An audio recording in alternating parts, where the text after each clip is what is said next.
menyeberangi lautan, menjelajahi daratan, mentobatkan orang menjadi pengikutmu, dan setelah kau jadikan mereka pengikutmu, kau jadikan dia menjadi orang apa? Orang neraka.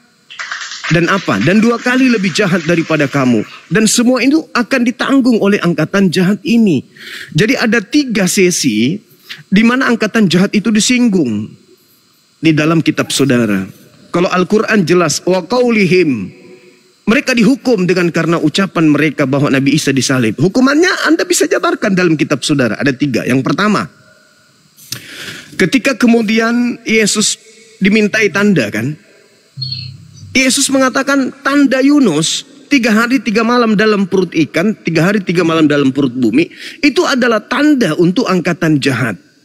1, angkatan jahat. Yang kedua, orang Farisi nih, ahli Taurat, orang munafik, menjelajahi daratan, menyeberangi lautan, mentobatkan orang di luar Israel menjadi pengikutnya. Tapi apa yang terjadi? Menjadi orang neraka dan 2 kali lebih jahat daripada ahli Taurat tersebut. Dan semuanya akan ditanggung oleh, lagi-lagi, angkatan jahat. 2. Yang ketiga, Bung, khotbah Petrus. Di Kisah Para Rasul 2, nomor 29 sampai nomor 40. Orang-orang yang menyalibkan Yesus itu, kok jadi begini tangannya ya? Adalah angkatan jahat. Sekarang Kristen berada di mana? Angkatan jahat menanggung kemudian penyaliban. Angkatan jahat menerima ajaran dari orang-orang Farisi yang menyeberangi lautan, menjelajahi daratan. Angkatan jahat yang menyalibkan Yesus. Kristen posisinya di mana? Menerima apa yang diberikan oleh kemudian angkatan jahat tersebut. Angkatan jahat menyeberangi lautan, menjelajahi daratan, mengajarkan apa? Untuk bertuhan. Kepada siapa? Kepada korban yang diberikan oleh angkatan jahat ini. Jadi, ya bagaimana saudara saya bisa selamat kalau hanya bergelut di Bible dan tidak mau belajar, hanya doktrin dogma saja? Apakah nggak ngeri gitu loh?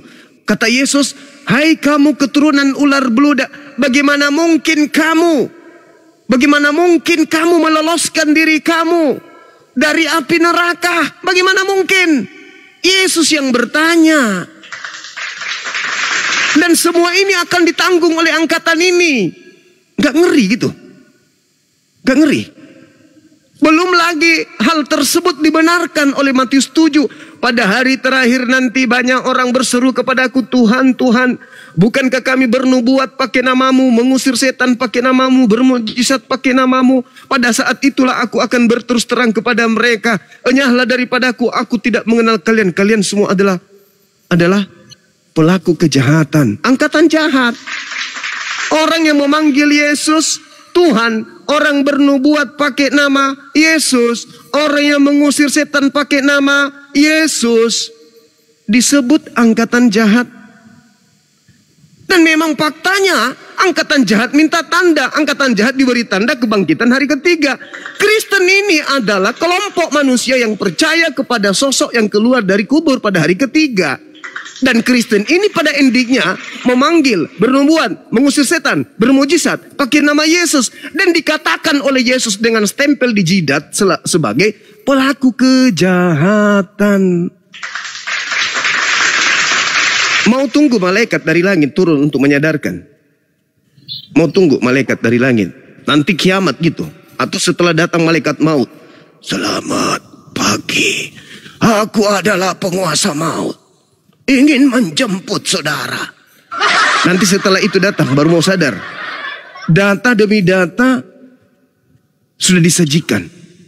Al-Quran sebagai sinyal paling terakhir untuk memberikan indikasi-indikasi kesesatan yang terjadi pada keturunan Adam. Ayo. Kata Al-Quran, ya Bani Adam, wahai keturunan Adam, jangan sampai kau tertipu dari iblis, oleh iblis. Sebagaimana kedua orang tua kalian itu ditipu sampai dia keluar dari jannah. Jangan. Sekarang iblis datang menghadiahkan kepada anak keturunan Adam. Apa yang dihadiahkan? Korban di atas salib. Kata Edis, korban di atas salib itu adalah rencana iblis. Berarti rencana iblis menghadiahkan korban untuk kita percaya. Masakan kita ingin tertipu lagi? Cukuplah Nabi Adam alaihissalam dan bininya ditipu. Kok kita ingin ditipu lagi? Jangan mau ditipu. Karena yang percaya kepada kebangkitan itu adalah hanya orang-orang jahat, angkatan jahat. Nah sekarang mungkin Anda merasa benar. Tapi mari kita buka pelan-pelan. Tuhan melarang manusia menyembah kepada sesama manusia. Kristen menyembah manusia. Namanya Yesus.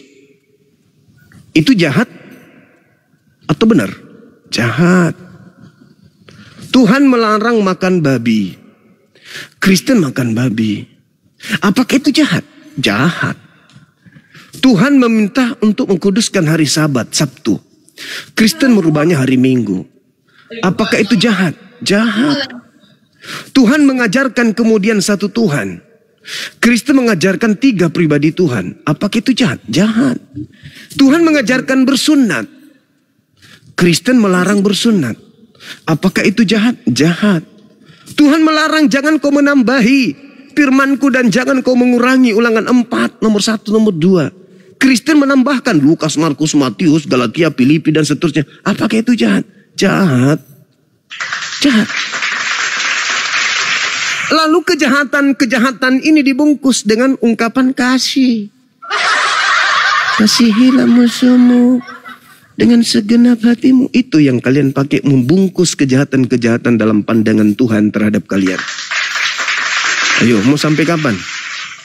Mau sampai kapan? Ini Bang, jelaskan dulu yang silakan. Tadi ya, yang kamu bilang tadi narasi dalam Matius 23 ayat 14, kan?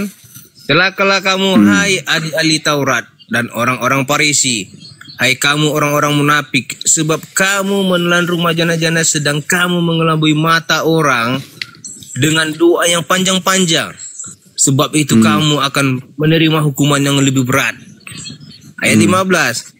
Celakalah kamu yang kamu baca tadi. Celakalah kamu hai ahli Taurat dan orang-orang Farisi, hai kamu orang-orang munafik, sebab kamu mengarungi lautan dan menjelajahi daratan untuk menobatkan satu orang saja menjadi penganut agamamu, dan sesudah ia bertobat kamu menjadikan dia orang neraka dan 2 kali lebih jahat daripada kamu sendiri. Ini kamu mengatakan kami seperti orang ini Farisi. Yang saya bilang itu orang Farisi ini tahu nggak ahli Taurat ini? Dia mengerti isi Alkitab, tetapi dia tidak menjelaskannya dengan benar. Contoh ini seperti kamu Bang Juma, kamu paham isi Alkitab, tapi kamu tidak mengajarkan kebenaran. Kamu semua kamu putar-putar balik-balikkan seperti yang tadi yang kamu bilang itu. Ayat 16-nya, celakalah kamu hai pemimpin-pemimpin buta yang berkata, bersumpahlah demi bait suci, sumpah itu tidak sah, tetapi bersumpah demi emas bait suci, sumpah itu mengikat. Ini kamu mengajarkan, pemimpin-pemimpin mengajarkan, tetapi kamu tidak berbuat demikian, tapi kamu mengajarkan yang tidak pasti, yang tidak betul. Sedangkan kamu berbuat jahat. Sudah. Begitu. Iya, ini yang kamu ajarkan kok. Ayat 23 yang celaka di situ, yang celaka di situ orang Arab atau orang Farisi? Orang Farisi, ahli Taurat. Yang celaka di situ ahli Al-Quran atau ahli Taurat? Ahli Taurat. Siapa yang berasal dari orang Farisi dan ahli Taurat, Islam atau Kristen? Yang saya bilang, kamu kan paham isi Alkitab. Bengkok lagi kan, bengkok lagi. Siapa yang berasal dari orang Farisi dan ahli kitab, Islam atau Kristen? Saya jawab Kristen. Nah, ini semua akan ditanggung oleh angkatan jahat ini. Kristen termasuk angkatan jahat atau tidak di situ? Tidak, yang disebutkan di sini ahli bengkok lagi. Bengkok lagi kan? Bengkok langsung bengkok lagi. Orang Bengkok lagi langsung bengkok. Bengkok langsung selamat pagi Pak Lurah langsung bengkok. Tetapi Udah lurus tadi, udah lurus. Udah lurus tadi ujung-ujungnya bengkok langsung. Inilah yang Al-Quran jelaskan. Summum bukmun umyum fahum la yarji'un. Ini yang dijelaskan Al-Quran. Ada, dia baca, dia dengarkan, dia paham, tapi mereka nutup semuanya. Matanya, hatinya, kupingnya. Kan tadi Anda sendiri yang mengatakan. Yang dikutuk tadi di sana yang diceritakan di Matius 23, orang Farisi, ahli Taurat. Kristen berasal dari mana? Dari sana. Ditanggung oleh angkatan jahat ini. Masuk nggak Kristen di situ? Oke, saya tanya Bang Juma, Tidak, kamu termasuk katanya. ahli Waduh. Taurat tidak? Bagi. Saya tanya Enggak dulu. dong. Saya bukan orang Yahudi. Hah. Tapi kamu, Saya bukan orang tapi Yahudi. kamu paham Alkitab. Saya paham kitab bukan berarti saya yang disebut ahli kitab itu adalah ahli, pemilik, ahli waris dari pemilik daripada harta tersebut. Harta yang dimaksud di situ Torah. Kamu kan menyatakan kamu ini ahli-ahli Taurat, paham Alkitab, isi Alkitab. Berarti kamu termasuk ahli-ahli Taurat. Tetapi saya sampaikan kebenarannya. Saya bukan ahli. Masa kan kau sebut saya ahli Taurat? Bukan, Ya, saya bukan orang karena Yahudi. kamu paham. Dan Paham agama kan, saya Ayang? bukan berasal dari sana. Iya, kamu kan paham Bedakan dari orang yang paham. Tetapi yang kamu sampaikan itu bukan ya kebenaran. ahli dalam bidang pengetahuan, iya. Tapi bukan ahli dalam arti kata pewaris. Di sini Sedangkan yang dimaksud dalam Matius 23 itu yang dimaksud di situ adalah penerus. Coba Anda baca Matius 12, nomor 15-nya. Orang Farisi, ahli di kitab, mana disebut orang munafik, menyeberang Penerusnya lautan. di mana? Angkatan jahat itu penerusnya. Itu nomor Enggak, 15-nya. Engkau mentobatkan orang masuk ke dalam agamamu, wahai orang Farisi. Orang luar di luar Farisi yang menjadi pengikut orang Farisi itu Islam atau Kristen? Jawab. Itu kan orang Farisi. Jawab. Arti Kristen Orang itu Farisi mentobatkan orang. Orang Farisi mentobatkan orang menjadi pengikutnya. Sekarang yang menjadi pengikut orang Farisi Islam atau Kristen? Islam atau Kristen? orang Farisi itu orang Kristen. Bengkok atau lu? Itu pintar. Berarti penerus daripada orang Farisi Islam atau Kristen? Tetapi Penerus dia mengatakan dari orang Farisi Taurat. Islam atau Kristen? Dia mengerti isi Alkitab tapi tidak menyampaikan kebenarannya. penerus daripada orang Farisi. Penerus daripada orang Farisi Islam atau Kristen? Islam atau Kristen? Orang berdosa. Tidak ada dikata orang berdosa. Karena ajarannya berbeda dengan Kristen. Orang yang meneruskan misi ajaran, orang Farisi Islam atau Kristen? Yang meneruskan itu, kami betul orang Farisi Kristen, tapi yang meneruskan itu bukan orang Kristen, tetapi orang yang Lalu siapa? orang yang berdosa. Lalu siapa yang menerima? Siapa yang menerima ajaran dari orang Farisi itu siapa? Orang yang Islam tidak atau memiliki Kristen? agama, yang tidak memiliki agama, yang menerima ajaran. Bengkok lagi. Ujung-ujungnya bengkok. Celakalah engkau wahai ahli Taurat. Celakalah engkau wahai orang Farisi. Celakalah engkau wahai orang munafik. Engkau menjelajahi daratan, menyeberangi lautan, mentobatkan orang menjadi pengikut agamamu. Dan setelah menjadi pengikutmu, kau jadikan dia orang neraka dan 2 kali lebih jahat daripada engkau sendiri. Itu siapa? Siapakah itu? Ahli-ahli Taurat. Siapa yang di luar ahli Taurat? Siapa yang di luar orang Farisi, yang didatangi oleh orang Farisi dan menjadi pengikut orang Farisi? Itu siapa? Islam atau Kristen? Pelakunya ini orang Farisi dan ahli-ahli Taurat, Bang Juma. Siapa yang menjadi pengikutnya? Siapa yang bertaubat mengikuti orang Farisi?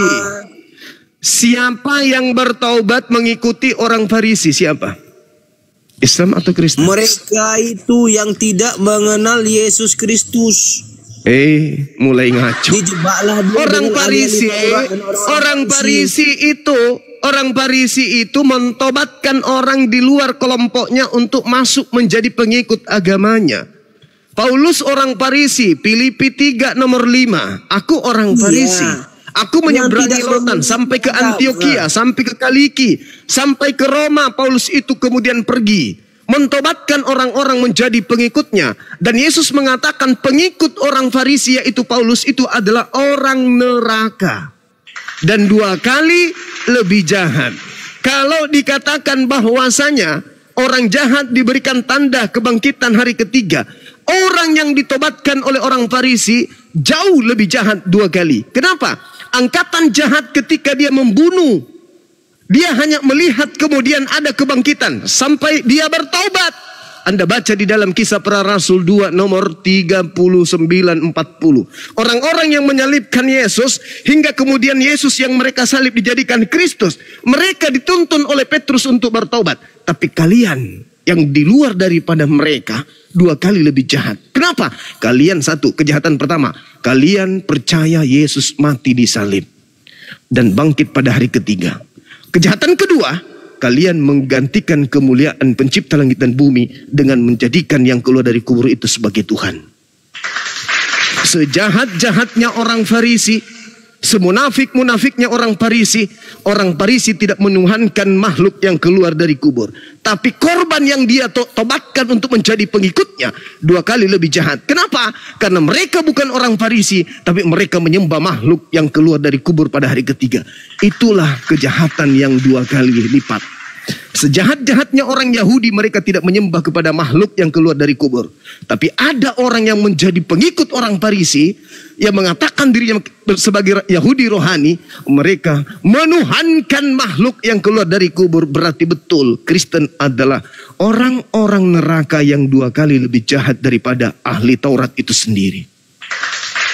Saya berbicara berdasarkan dalil.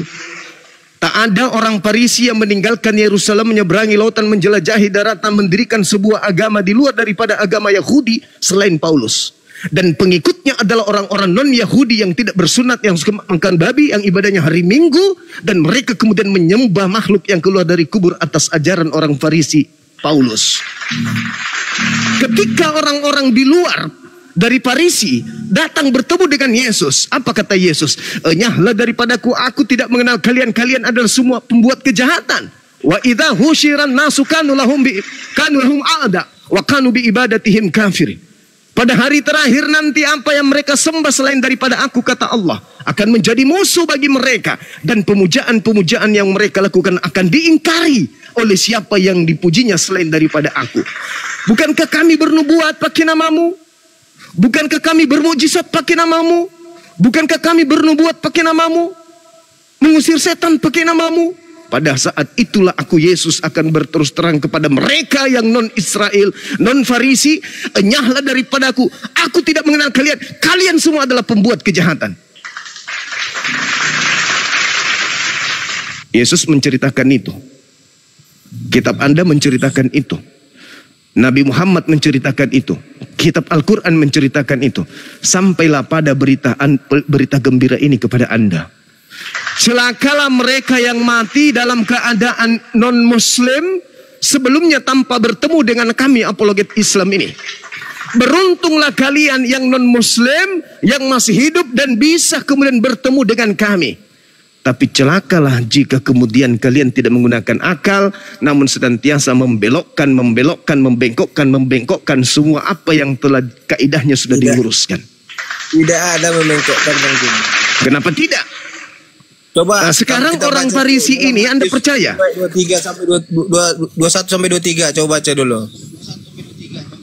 Matius 7 ayat 21. Silakan. Saya baca ya. Silakan. Oke, yes. bentar. 7 ayat 21 sampai 23. Saya baca ya.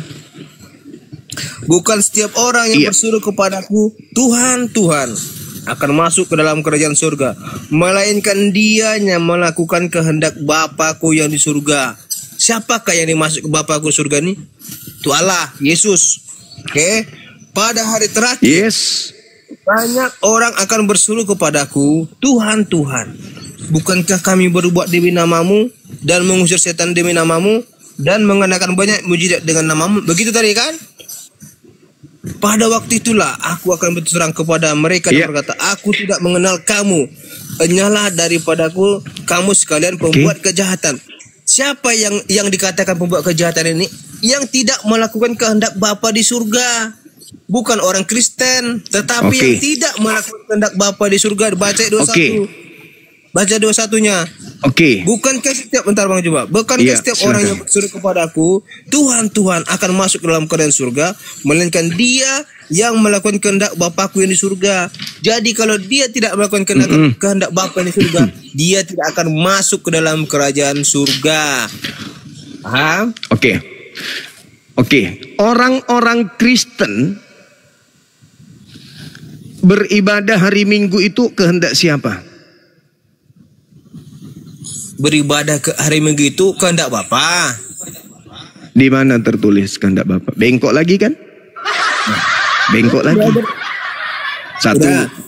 Satu. Yang Udah, dikatakan nggak ada kehendak Bapa ibadah Minggu.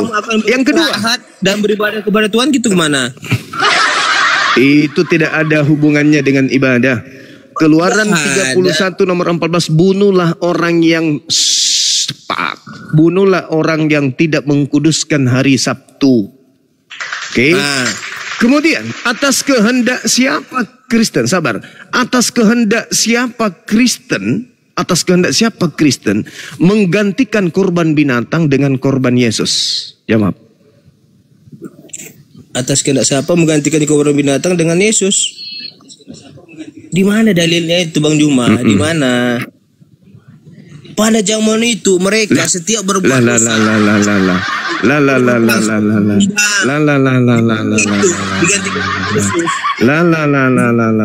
Atas kehendak siapa? Bapak berkehendak memberikan kemudian penyegaran kepada orang-orang Israel. Imamat 1 nomor 2. Katakanlah kepada orang-orang Yahudi, apabila mereka hendak mempersembahkan kurban penebus dosa, hendaklah mereka mempersembahkan hewan ternak, kambing, domba, sapi, lembu. Betul, itu zaman dulu. Matius 8 nomor 4, Yesus berkata, perlihatkanlah dirimu kepada imam-imam, persembahkanlah persembahan yang diperintahkan oleh Nabi Musa kepadamu. Sekarang ketika diterangkan dalam Imamat 18 nomor 25, jangan kau persembahkan anak manusia kepada dewa Molok. Anak manusia, pertanyaan saya, atas kehendak siapa otoritas gereja mengajarkan ke seluruh bangsa kurban yang tadinya hewan menjadi manusia Yesus? Atas kehendak siapa? Jawab. Korban hewan itu pada lama mereka mengorbankan hewan itu apabila anak mereka kehendak siapa? Melakukan Saya bertanya atas kehendak siapa? Saya bertanya atas kehendak siapa otoritas gereja menggantikan korban binatang menjadi korban Tuhan, yaitu Yesus di dalam kaidah doktrin dogma agama kalian? Jawab. Kan sudah jelas Yesus datang itu untuk merubus dosa manusia. Dalam Roma 5 ayat 8. Itu kan mulai lagi. Bengkok lagi kan? Kok bengkok lagi? Paulus berarti atas kehendak Paulus. Kata Yesus melainkan yang melakukan kehendak Bapa. Tolong tunjukkan di mana kehendak Bapa menebus dosa-dosa manusia dengan mempersembahkan manusia. Silakan. Di mana kehendak Bapa itu tertulis? Ingat, Keluaran 23 kehendak Bapa, jangan kau membunuh orang yang benar. Itu kehendak Bapa. Amsal 6 nomor 16. 6 perkara yang dibenci oleh Bapa, yaitu menumpahkan darah orang yang tidak bersalah. Itu kehendak Bapa. Sekarang pertanyaannya, kehendak siapa Kristen kemudian mengimani bahwa Bapa mempersembahkan Yesus sebagai penebus dosa? Di mana itu tertulis? Kita sudah tahu kalau iblis sebagai bapakmu, Tuhan Yesus datang ke dunia untuk menebus dosa manusia. Dalam Roma 5 ayat 8. Itu imanmu. Itu tidak ada tertulis. Itu bukan kehendak Bapa, itu kehendak Paulus. Menurut Yesus, atas kehendak Bapa yang di surga, bukan atas kehendak Bapa yang ada di Roma.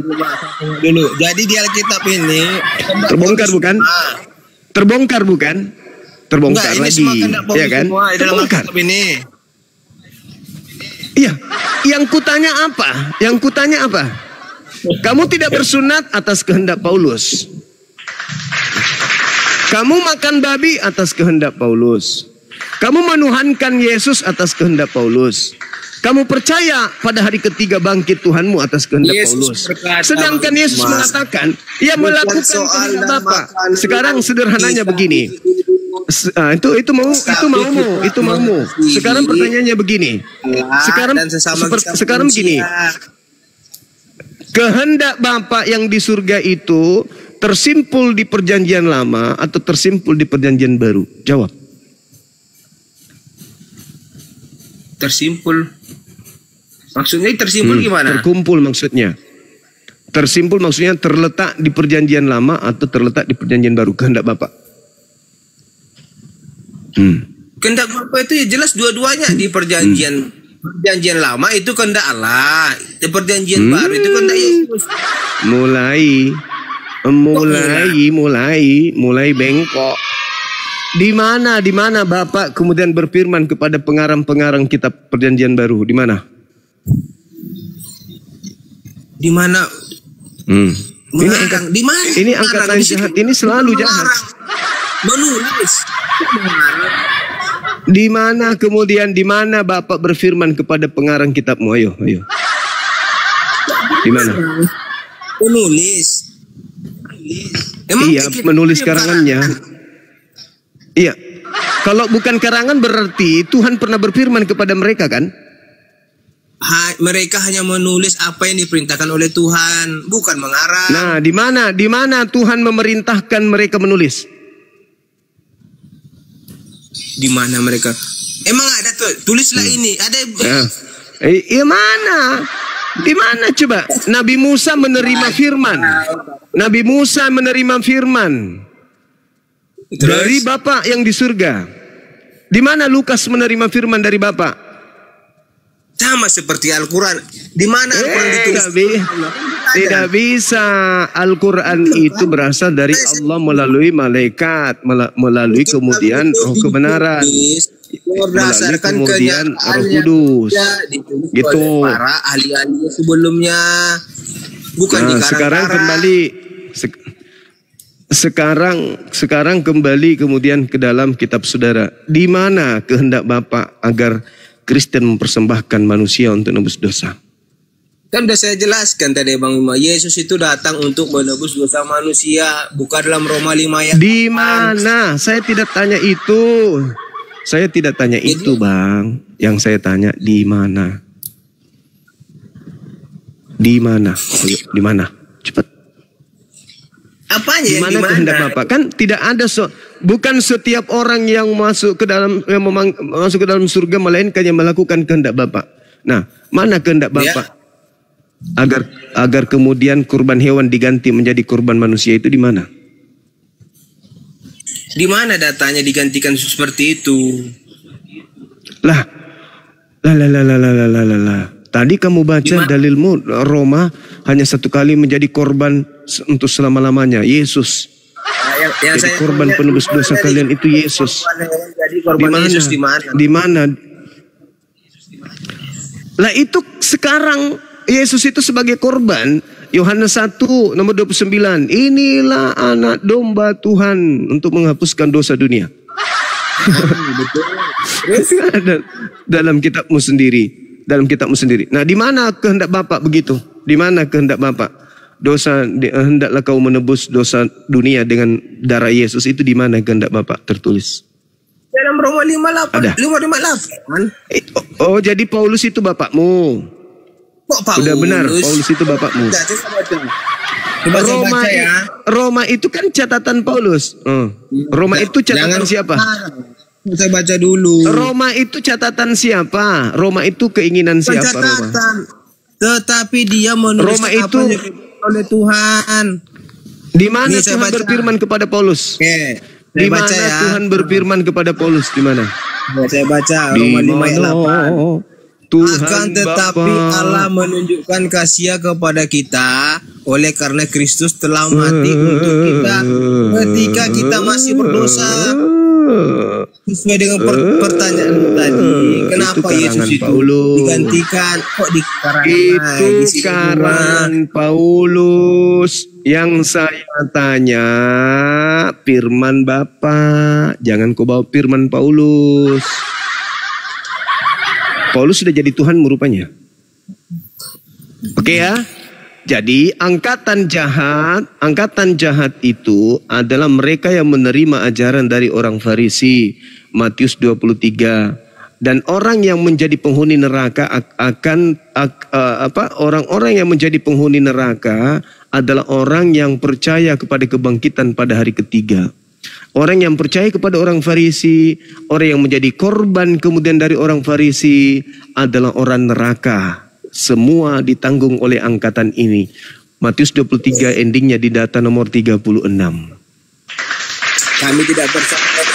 Kristen adalah kami tidak percaya. Kristen adalah agama yang berasal dari orang Farisi, betul atau tidak? Tidak. Kristen itu berasal dari Yesus. Jadi Yesus bohong. Di mana datanya? Orang Farisi. Iya, di mana datanya? Matius 23 nomor 15. Saya baca ya. Matius 23 nomor 15 ya. Saya baca ya, 23 Matius ayat 23 nomor 15. Kristen berasal dari Farisi, Paulus. Ya. Nah, coba saya baca ya. Kan ini saya baca tadi. Baca. Mana dari sini dibilang? Iya. Celakalah kamu hai ahli-ahli Taurat dan orang-orang Farisi. Hai kamu orang-orang munafik, sebab kamu mengarungi lautan dan menjelajah daratan. Untuk mentobatkan satu orang saja kamu menjadi penganut agamamu, dan sesudah ia bertobat kamu menjadi dia orang neraka dan 2 kali lebih jahat daripada. Di mana dikatakan di sini dia oleh Taurat orang Farisi menjadi orang Kristen, orang Kristen? Oke. Mana Bang Juma? Siapa orang Farisi yang menyeberangi lautan, menjelajahi daratan sampai meninggalkan Yerusalem, lalu membentuk komunitas baru di luar Yudaism? Siapa nama tokohnya? Tidak ada disebut di Alkitab ini, Pak Bang Juma. Jangan kamu mengarang-arang. Siapa orang Farisi yang menjelajahi daratan, menyeberangi lautan? Siapa orang Farisi menjelajahi daratan, kemudian menyeberangi lautan, mentobatkan orang di luar Yahudi menjadi pengikut agamanya? Itu siapa? Tidak ada orang Farisi yang kamu menyeberangi lautan, tidak ada. Siapa namanya? Tidak ada itu. Mana datanya? Mana? Dalilnya mana? Bukan Paulus sendiri mengatakan. Mana? Paulus bukan orang Farisi. Paulus bukan orang Farisi. Bukan. Kutai dulu.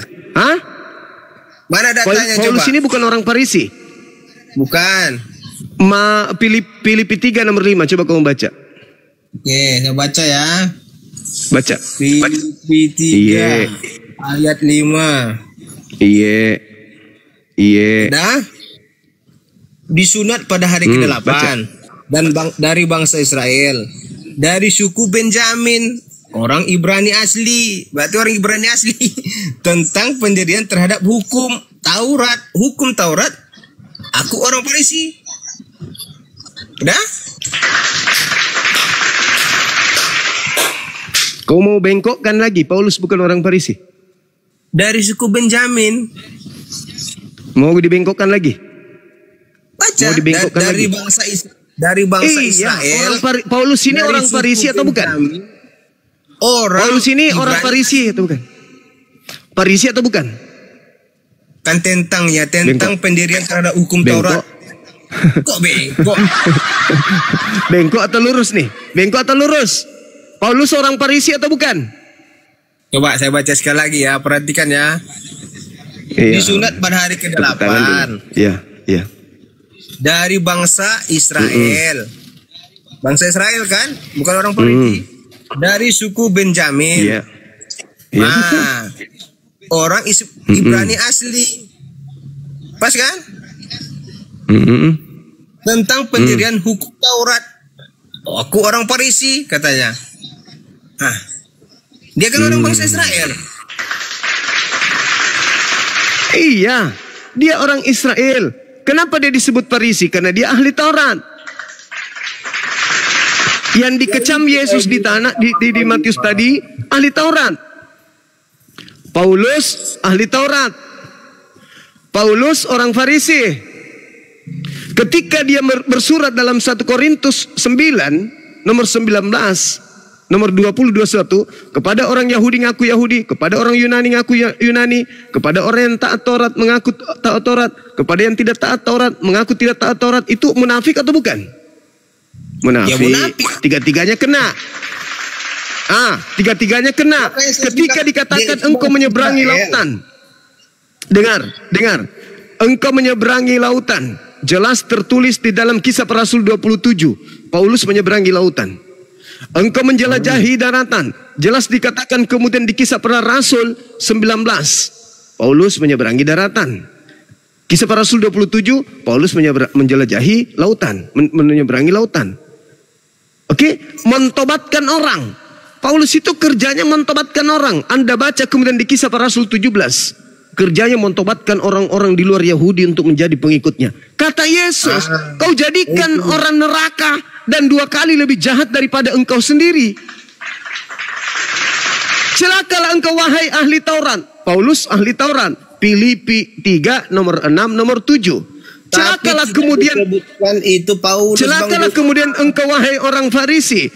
Paulus Filipi 3 nomor 5 ngaku orang Farisi. Celakalah engkau wahai orang munafik. 1 Korintus 9 nomor 20-21. Paulus bunglon. Kemudian celakalah engkau yang menyeberangi lautan. Paulus menyeberangi lautan. Kisah Para Rasul 27. Jelas itu tertulis dalam kitabmu sendiri. Nomor 1 nomor 2. Celakalah engkau wahai orang menyeberangi daratan. Anda baca dalam Kisah Para Rasul nomor 19. Kisah Para Rasul 19 nomor 1 dan seterusnya. Engkau mentobatkan orang. Baca Kisah Para Rasul 17 nomor 16 sampai nomor 34. Bagaimana Paulus mentobatkan orang-orang yang ada di sana. Semua digenapi oleh Paulus. Semua digenapi oleh Paulus. Kristen ini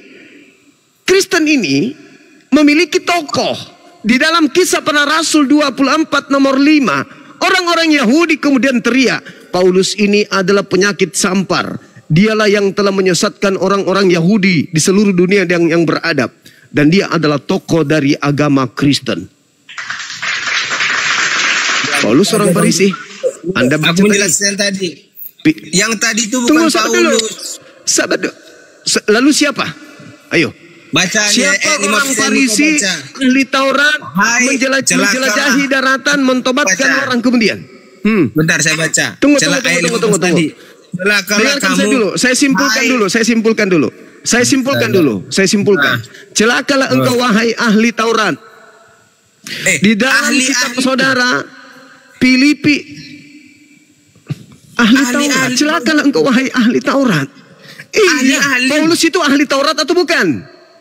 Ahli-ahli itu Paulus masuk nggak atau tidak? Satu apa dua atau banyak? Arti apa? Satu atau banyak? Banyak.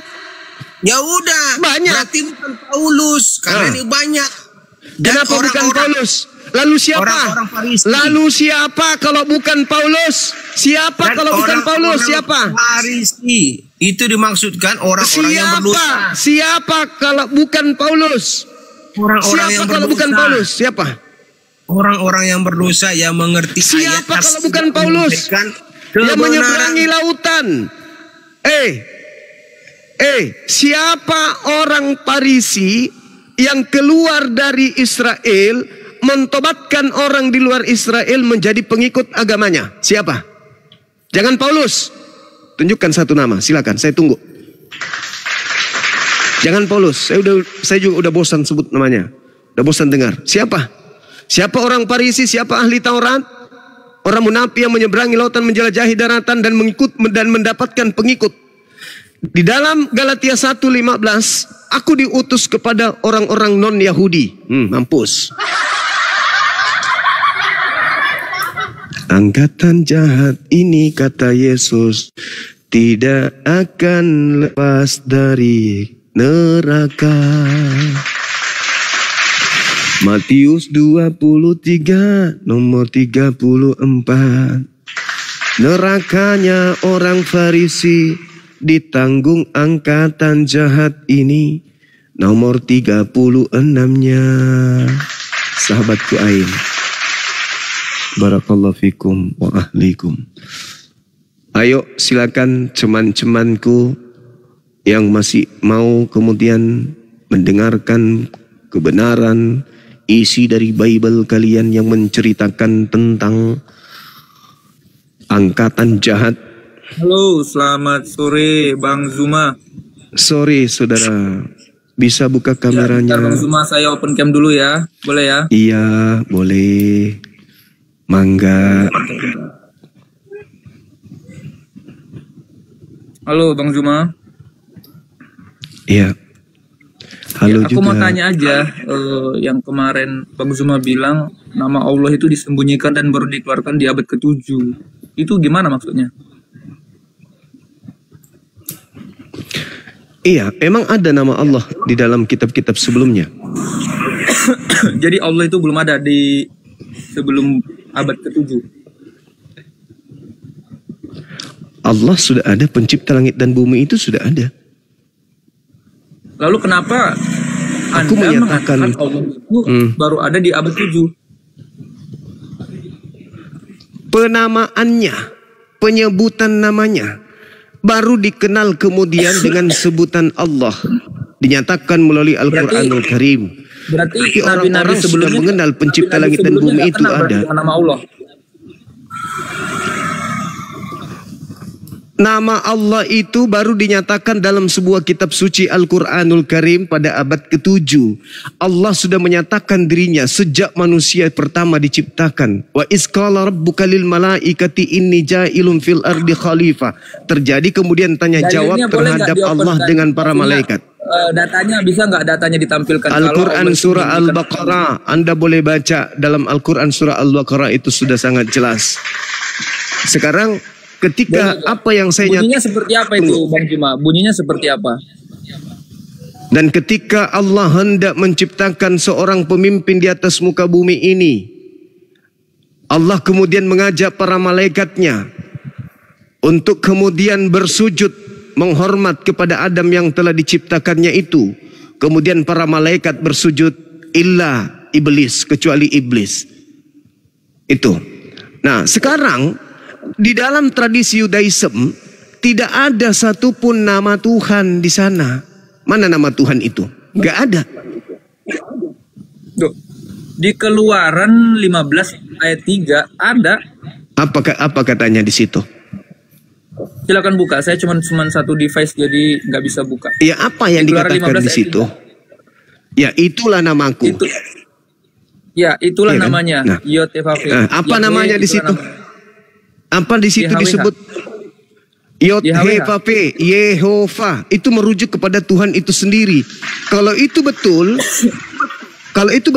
lalu bagaimana dengan dalil yang mengatakan aku telah menyatakan diriku kepada Abraham, Ishak dan Yakub, tapi tentang namaku aku belum menyatakan kepada mereka. Gimana itu?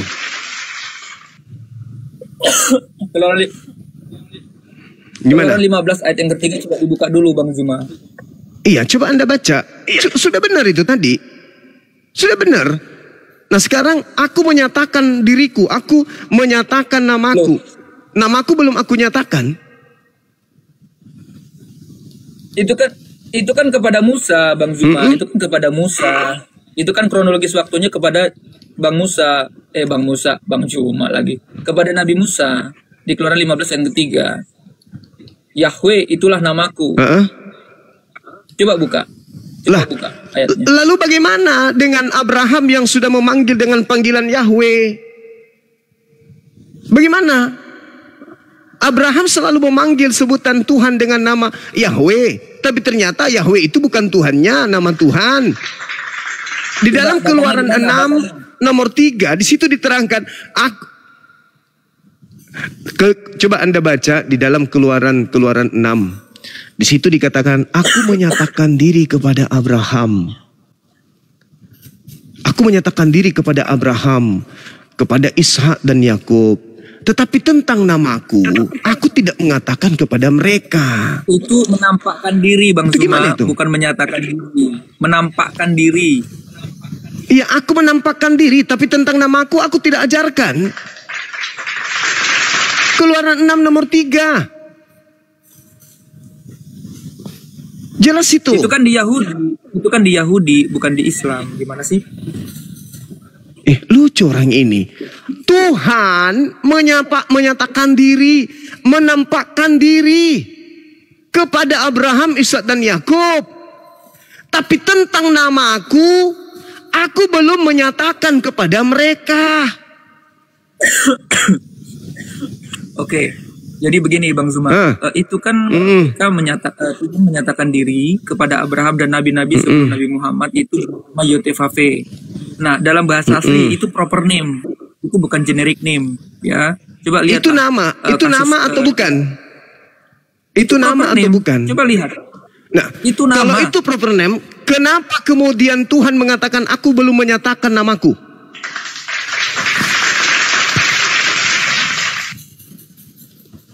Ayo. Itu kan namanya dinyatakan di zaman Musa. Gimana sih? Lah, sekarang Abraham memanggil Tuhan dengan panggilan siapa? Sekarang Abraham, ketika zaman Abraham, Tuhan memanggil Abraham memanggil nama Tuhan dengan sebutan apa? Elohim. Nah, Elohim itu ternyata bukan nama Tuhan. Karena dikatakan di dalam Keluaran 6 nomor 3, aku menyatakan diriku. Anda membaca Keluaran 6 nomor 3 enggak?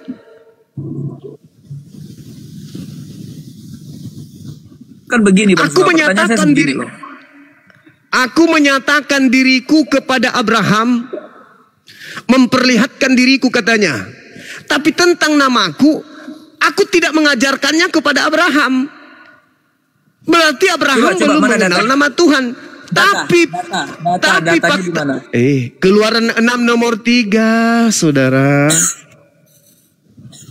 Coba Bang Zuma boleh buka nggak untuk saya, boleh nggak, atau teman-teman yang lain? Keluaran 6 ayat berapa? Aku di Facebookku cuma 1. Aku lagi di Keluaran 6 nomor 3. Catat aja nanti Anda pelajari. Kepada Abraham aku telah menyatakan diriku kepada Abraham, Ishak dan Yakub, tapi tentang namaku aku belum menyatakan kepada mereka. Jadi yang dipanggil Abraham selama ini, kata belum itu nggak ada. Kata belum itu nggak ada. Coba Anda buka. Anda buka dalilnya. Silakan Anda buka. Anda buka dalilnya. Silakan Anda buka. Silakan Anda buka. Jangan Anda membantah kalau Anda sendiri tidak tahu dalil. Bahaya itu. Abang silakan buka aja. Karena begini, saya sudah menyatakan kepada saudara, aku telah menampakkan diri kepada Abraham, Ishak dan Yakub.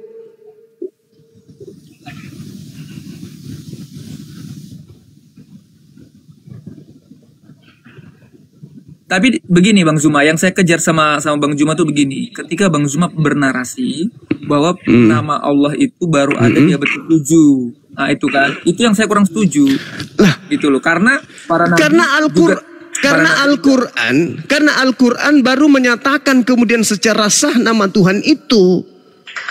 Di mana di kitab-kitab sebelumnya ada nama Tuhan? Gak ada. Cuman gelar. Oke. Adonai. Berarti kalau begitu, kalau itu konsekuensinya gelar. itu, maka Elohim nabi itu gelar. Sebentar. El Shaddai itu gelar. El Gibor itu gelar. El Eroi itu gelar. Lalu namanya mana? Pertanyaan saya begini, kalau misalkan dinyatakan di abad ke-7, artinya nabi-nabi sebelum Nabi Muhammad itu tidak mengenal Allah, nama Allah. Setuju? Mengenal gelar yang maha pengasih, yang maha penyayang, yang maha kuasa, yang maha perkasa, yang maha menghidupkan, yang maha mematikan. Itulah aku Tuhan. Tak ada lain selain daripada aku. Tuhan, Rabb, Rabbus samawati wal ar, itu sudah menyatakan dirinya. Yesaya 45 nomor 6, Yesaya 46 nomor 5, nomor 7 dan seterusnya. Sebentar. Di surah Al-Zukhruf 64 itu sesungguhnya Isa berkata. Nah, itu gimana? Sesungguhnya Allah, kata Isa. Iya, sesungguhnya Allah. Isa yang berkata ya. itu. Ini sekarang Al-Quran kan sudah menceritakan tentang apa yang Allah inginkan. Gak bisa. Tadi kan Anda bilang Isa itu belum kenal nama Allah. Kenapa dia sekarang bisa menyebut nama Allah? Sekarang Al-Quran itu diberikan kepada siapa? Al-Quran diberikan kepada siapa? Nabi Muhammad. Ya. Ketika Nabi Muhammad menerima Al-Quran, apakah Allah sudah menyatakan namanya atau belum? Kepada Nabi Muhammad, itu perspektifnya. Yes. Ya. Lalu Isa dan Musa. Isa diceritakan versi Nabi Muhammad. Makanya dikatakan kepada Tuhan mereka. Aku bersumpah kepada Tuhannya timur dan barat. Itu merujuk kepada Tuhan para nabi sebelumnya. Siapa Tuhan para nabi itu? Makanya di dalam Al-Quran, Tuhan pencipta langit dan bumi kadang mengatakan aku, kadang mengatakan kami, kadang mengatakan dia, kadang mengatakannya. Karena merujuk kepada Tuhan yang diperkenalkan oleh Tuhan itu sendiri kepada nabi-nabi sebelum Nabi Muhammad. Satu pertanyaan saya ke Bang Zuma. Namun bapaknya Nabi Muhammad SAW adalah Abdullah. Ada nuansa Allah. Ya, terus bagaimana dengan itu? Artinya sudah ada. Dapat dari mana nama-nama itu? Coba. Saya sudah menyatakan kepada saudara bahwa secara resmi pewahyuan itu tertulis dalam lembaran kitab nanti di Al-Quran. Kok keliru Anda? Kenapa emangnya? Berarti kata disembunyikan itu bagaimana? Kan Bang Zuma bilang disembunyikan. Berarti orang-orang terdahulu sudah tahu bahwa nama pencipta langit dan bumi itu adalah Allah. Kalau orang terdahulu sudah tahu, kenapa Bang Zuma bilang disembunyikan? Nah, mana kitab yang tertulis Allah? Mana? Tunjukkan kepada saya. Tunjukkan. Tadi kan Bang Zuma bilang. Tunjukkan Bang Zuma kan bilang disembunyikan. Mana? Nah, ketika disembunyikan. Mana? Nah, kenapa? Mana? Sekarang mana tunjukkan? Kitab apa yang ada? Kitab apa yang ada tertulis nama Allah selain Al-Quran? Tunjukkan kepada saya sekarang. Oke. Kalau begitu, tunjukkan kepada saya Injil versi Islam. Silakan. Kok Injil versi Islam? Injil itu kitabnya orang Yahudi melalui Nabi Isa alaihissalam. Kok Anda minta ke saya? Lucu. Oke. Lucu. Buka. Lucu. Buka Al-Araf 157. Buka Al-Araf 157. Silakan Anda baca. Silakan. HP ku cuma satu. Sama. Saya juga HP ku cuma satu. Sama. Silakan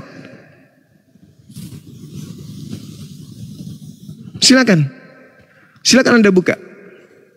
Bacakan kalau perlu. Di dalam surah. Bacakan. Di dalam. Bacakan ke Al-Araf dalam surah Al-Araf 157 itu seingat saya bunyi Rasul yang umi. Gimana itu? Tertulis. Apa masalahnya? Tertulis dalam kitab Taurat. Alladzina yattabi'una. Itu tertulis dalam kitab Taurat dan Injil loh Bang Zuma. Iya, sekarang mana Tauratnya? Tertulis. Mana Tauratnya? Mana Tauratnya? Justru mana Tauratnya? Saya yang nanya. Tertulis dalam Taurat, mana Tauratnya? Ya, Taurat itu kitabnya siapa? Taurat itu kitabnya siapa? Musa. Taurat itu kitabnya Nabi Musa. Musa itu diutus kepada kaum mana? Bani Israel. Ayo. Nah, kenapa Anda minta di saya Taurat? Emang saya Bani Israel? Nah, sekarang yang pemilik kitabnya siapa? Bani Israel atau saya? Israel. Nah, kenapa Anda cari di saya? Tapi menurut Al-Quran, Tapi dalam Al-Quran itu tertulis bahwa Tuhannya Nabi Musa itu Allah. Kenapa abang bilang kok masih disembunyikan? Ya memang Tuhannya Nabi Musa dan Tuhannya semua para nabi itu memang Allah. Berarti bukan Yesus, bukan Yesus. Berarti nama sebentar. Berarti nama Tuhan itu tidak disembunyikan, Zuma. Biar aku kasih tahu kau. Berarti nama Tuhan itu sudah dinyatakan sebelum Nabi Muhammad sudah ada namanya Allah. Gimana? Nah, coba kau tunjukkan Tauratnya. Ada nggak tertulis Allah di situ?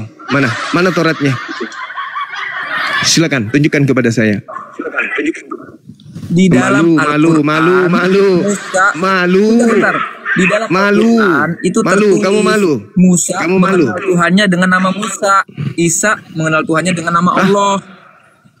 Di mana kemudian tertulis di dalam kitabmu? Dengar. Di dalam kitabmu mengenal nama Nabi Muhammad. Di dalam Al-Quran Tuhannya Musa itu Allah.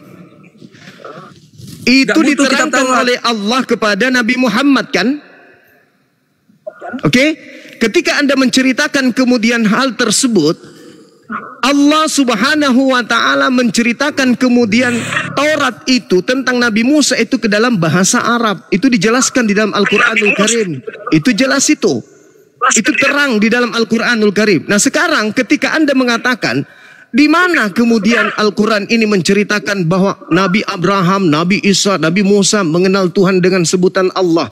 Itu pernyataan Allah kepada Nabi Muhammad. Innani anallah la ilaha illa ana. Maka di dalam Al-Quran surah Al-Kahf diterangkan, wahai nabiku Nabi Musa, sebelum Al-Quran aku wahyukan kepadamu, telah ada kitab yang datang kepada Nabi Musa sebagai petunjuk, dan aku mengabarkannya kepadamu dengan menggunakan bahasa Arab. Bahasa Arab ya. Al-Quran itu diceritakan kepada Nabi Muhammad, Taurat itu diceritakan kepada Nabi Muhammad dalam bahasa Arab. Allah itu adalah nama Tuhan dalam bahasa Arab. Gak ada yang bisa keliru di situ, gak ada yang keliru. Gak ada yang keliru. Nah, sekarang boleh nggak saya balik nanya? Boleh nggak saya balik nanya? Enggak, saya lagi. Boleh nggak saya balik nanya? Boleh nggak saya balik nanya? Tertulis di situ. Yang mengatakan boleh nggak saya balik nanya? Ada zaman abad ke-7. Boleh nggak saya bertanya? Allah itu sudah boleh nggak saya bertanya? Boleh tidak saya balik bertanya? Boleh nggak saya balik bertanya? Boleh ya? Boleh ya? Oke, boleh. Sejak kapan kemudian orang-orang Yahudi menyebut nama Tuhannya dengan panggilan Theos? Silakan.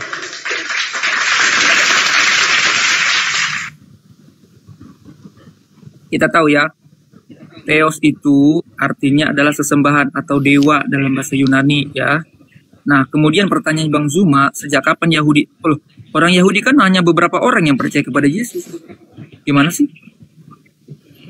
Nah, sekarang orang Yahudi yang saya pertanyakan di sini adalah cikal bakal yang menjadi Kristen. Sejak kapan mereka menyebut nama Tuhan mereka dengan panggilan Theos? Coba.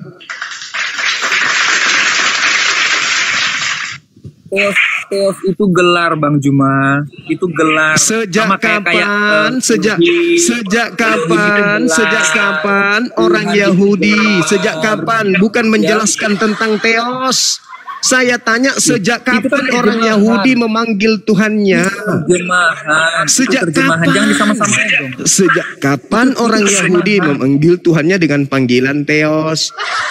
Hah? Terjemahan kamu bilang. Itu kan bukan nama. Coba. Nama Tuhannya Yahudi yang kau tahu apa? Nama Tuhannya Yahudi.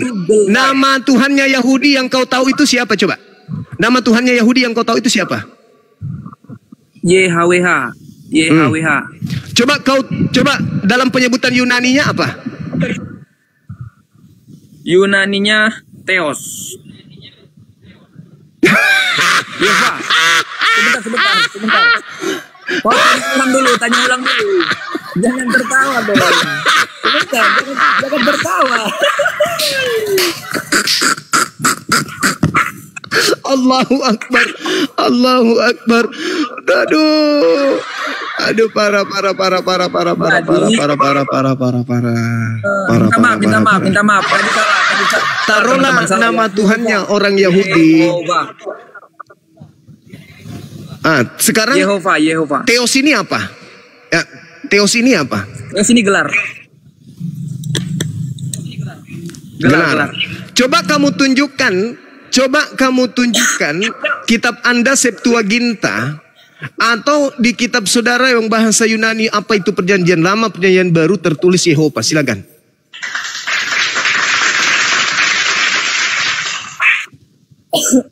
Saya buka nih kalau misalnya ada itu kan bahasa Yahudi, Bang Zuma. Itu bahasa Yahudi dan di dalam tradisi Yahudi. Sebentar. Dalam tradisi Yahudi, YHWH itu tidak boleh disebut dengan sembarangan karena mereka membacanya Adonai, ya, atau apa namanya, Elohim. Berarti Adonai. Berarti ketika kitabnya Kristen, original teksnya dalam bahasa Yunani, berarti itu tidak merujuk kepada Tuhannya Yahudi, tapi merujuk kepada dewanya orang Roma. Sepakat nggak? Itu gelar, Pak. Itu katanya gelar. Anda sendiri mengatakan bahwa itu gelar. Dengar. Anda sendiri yang mengatakan kemudian bahwa Tuhannya orang Yahudi namanya tidak boleh disebut dengan sembarangan. Terus kenapa nama Tuhannya orang Yahudi itu tidak ditemukan di dalam kitab Anda? Ayo. Itu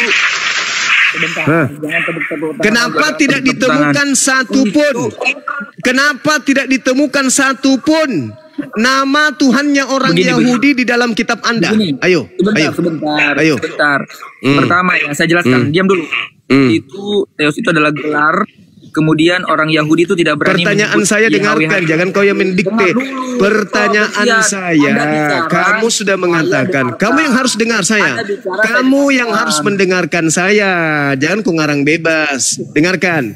Kamu yang mengatakan bahwa tidak boleh menyebut nama Tuhannya Yahudi dengan sembarangan. Oke? Tidak bisa kemudian menyebut nama Tuhannya orang Yahudi dengan sembarangan. Ingat ya. Ingat. Allah itu sudah ada sejak penciptaan. Ingat. Dengarkan saya. Kitabnya orang Yahudi itu memiliki penyebutan Tuhan di dalamnya. Oke? Dan kau sendiri yang mengatakan tidak boleh menyebut nama Tuhan itu dengan sembarangan. Ketika kalian mengambil kitabnya orang Yahudi, terjemahannya, oke? Kenapa tidak ada nama Tuhannya Yahudi di situ? Kenapa semuanya berubah dengan nama-nama dewa-dewa? Kenapa menjadi gelar dewa di sana? Jawab. Oke, saya menjawab, Anda diam ya. Orang Kristen tidak pernah mengambil ya. Dan ingat, penulis kitab-kitab Injil, surat-surat kiriman adalah orang-orang Yahudi dan mereka adalah orang-orang rabi yang mengenal. Lalu dan tidak ada satupun rabi Yahudi yang komplain terhadap kitab itu, gitu loh. Ada nggak yang pertanyaan saya di Kristen, kenapa Kristen itu kitabnya merujuk kepada dewa Roma, bukan merujuk kepada Tuhannya Yahudi? Itu pertanyaan saya.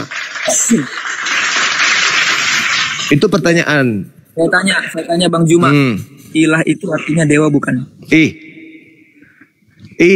Saya tanya samamu, kenapa orang Kristen menyebut nama Tuhannya merujuk kepada dewa?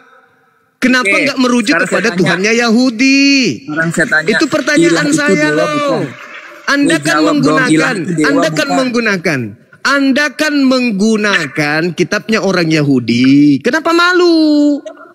Kenapa ketika Anda menggunakan terjemahan kitabnya Yahudi, yang Yahudi sudah punya Tuhan,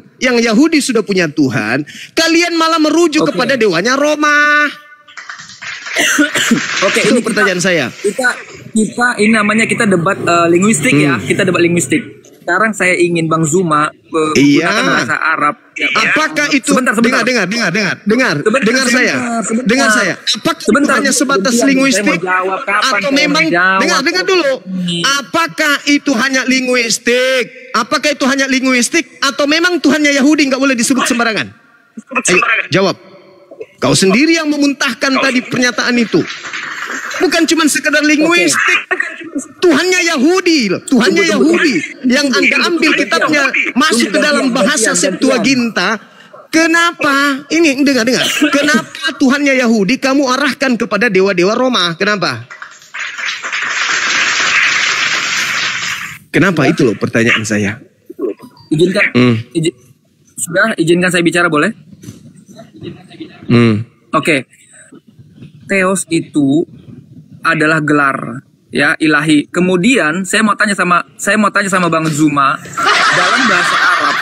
Theos itu dewa Roma. Sebentar. Astaga, aku ngomong kapan? Iya, kamu tidak menjelaskan kenapa Tuhannya orang Yahudi ketika masuk di dalam agamamu arahnya ke dewanya Romawi. Kenapa? Oke. Tadi saya sudah jelaskan Bang Zuma. Tapi kalau perihal Anda mau terima atau enggak, ya itu terserah. Sekarang saya mau tanya satu hal saja, ya. Apa bahasa Arabnya? Kamu jawab apa? Pertanyaan saya sederhana.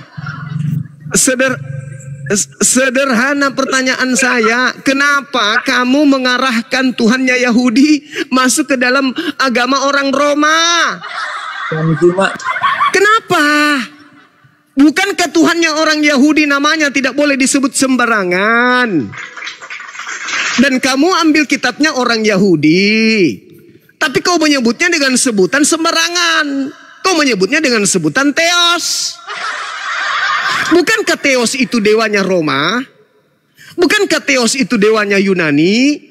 Kenapa kau menggunakan kitabnya orang Yahudi yang katanya tidak boleh diterjemahkan nama Tuhannya dengan sembarangan? Kenapa kau rubahnya menjadi Theos? Kalau Islam jelas, kita tidak mengambil terjemahan kitabnya orang Yahudi. Lu punya Tuhan Yehova, ya silakan. Lu punya Tuhan Yotepape, silakan, itu kitabmu. Lu punya Tuhan El Shaddai, El Eroi, Sar Shalom, itu Tuhanmu. Tuhan kami Allah. Dan kami tidak mengambil kitabmu, terjemahannya untuk masuk ke dalam Al-Quran. Ketika Al-Quran menjelaskan, wa min qabli kitabu Musa imama wa rahmah, wa hadza kitabu musaddiqal lisanan Arabiyyah, itu hak kami. Mau menyebut nama Tuhan kami dengan sebutan Allah, karena itu kitab kami, bukan kitab Anda. Sekarang di Kristen, kenapa Anda menggunakan kitabnya Yahudi, tapi Tuhannya Anda ganti dengan dewa-dewa Roma?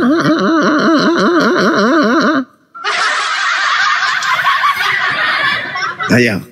Apakah kamu tahu arti ilah? Ilah itu adalah dewa sembahan. Matamu suwe. Saya tidak tanya itu.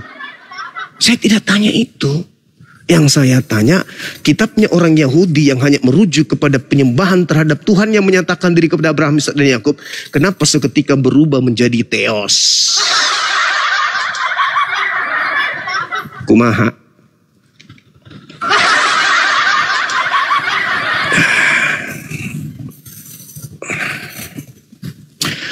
Gitu dek, belajar lagi dek, belajar lagi. Kalau Anda mengatakan nama Allah disembunyikan, memang betul. Mana? Tunjukkan Taurat. Ada Taurat yang menyebut nama Allah di dalam? Ada? Gak ada. Nama Allah disembunyikan. Mana kitab Zabur, Mazmur? Ada nama Allah di sana? Tak ada. Mana kitab Injilnya Nabi Isa? Ada nama Allah di sana? Tak ada. Nanti muncul nama Allah di Indonesia dari kitab terjemahan milik Aliteng. Itu pun dari terjemahan itu pun dari translate bahasa. Alif lam lam ha masuk ke Latin A L L A H. Itu pun kau baca Allah. Maksud. Parah kalian ini, parah. Bang Zuma, kita kan harus ganti-gantian dong. Diskusi yang cerdas itu. Ini kan giliran saya bertanya kepada saudara. Saya kan yang bertanya. Dan Anda tidak memberikan solusi. Ya. Mana solusinya coba? Mana solusinya? Ini kan ketika Anda tidak sanggup memberikan bukti, mana? Coba buktikan. Buktikan kepada saya. Gak usah kemana-mana dulu. Kau buktikan dulu kenapa agamamu merubah Tuhannya Yahudi menjadi dewanya Romawi.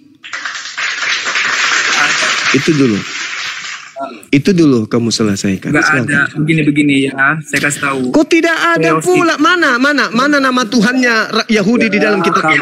Mana? Jawab. Kalau diskusi cerdas itu gantian. Oke. Saya kasih kesempatan kau bicara. Kau tolong tunjukkan identitas Tuhannya Yahudi di dalam kitabmu itu mana? Silakan.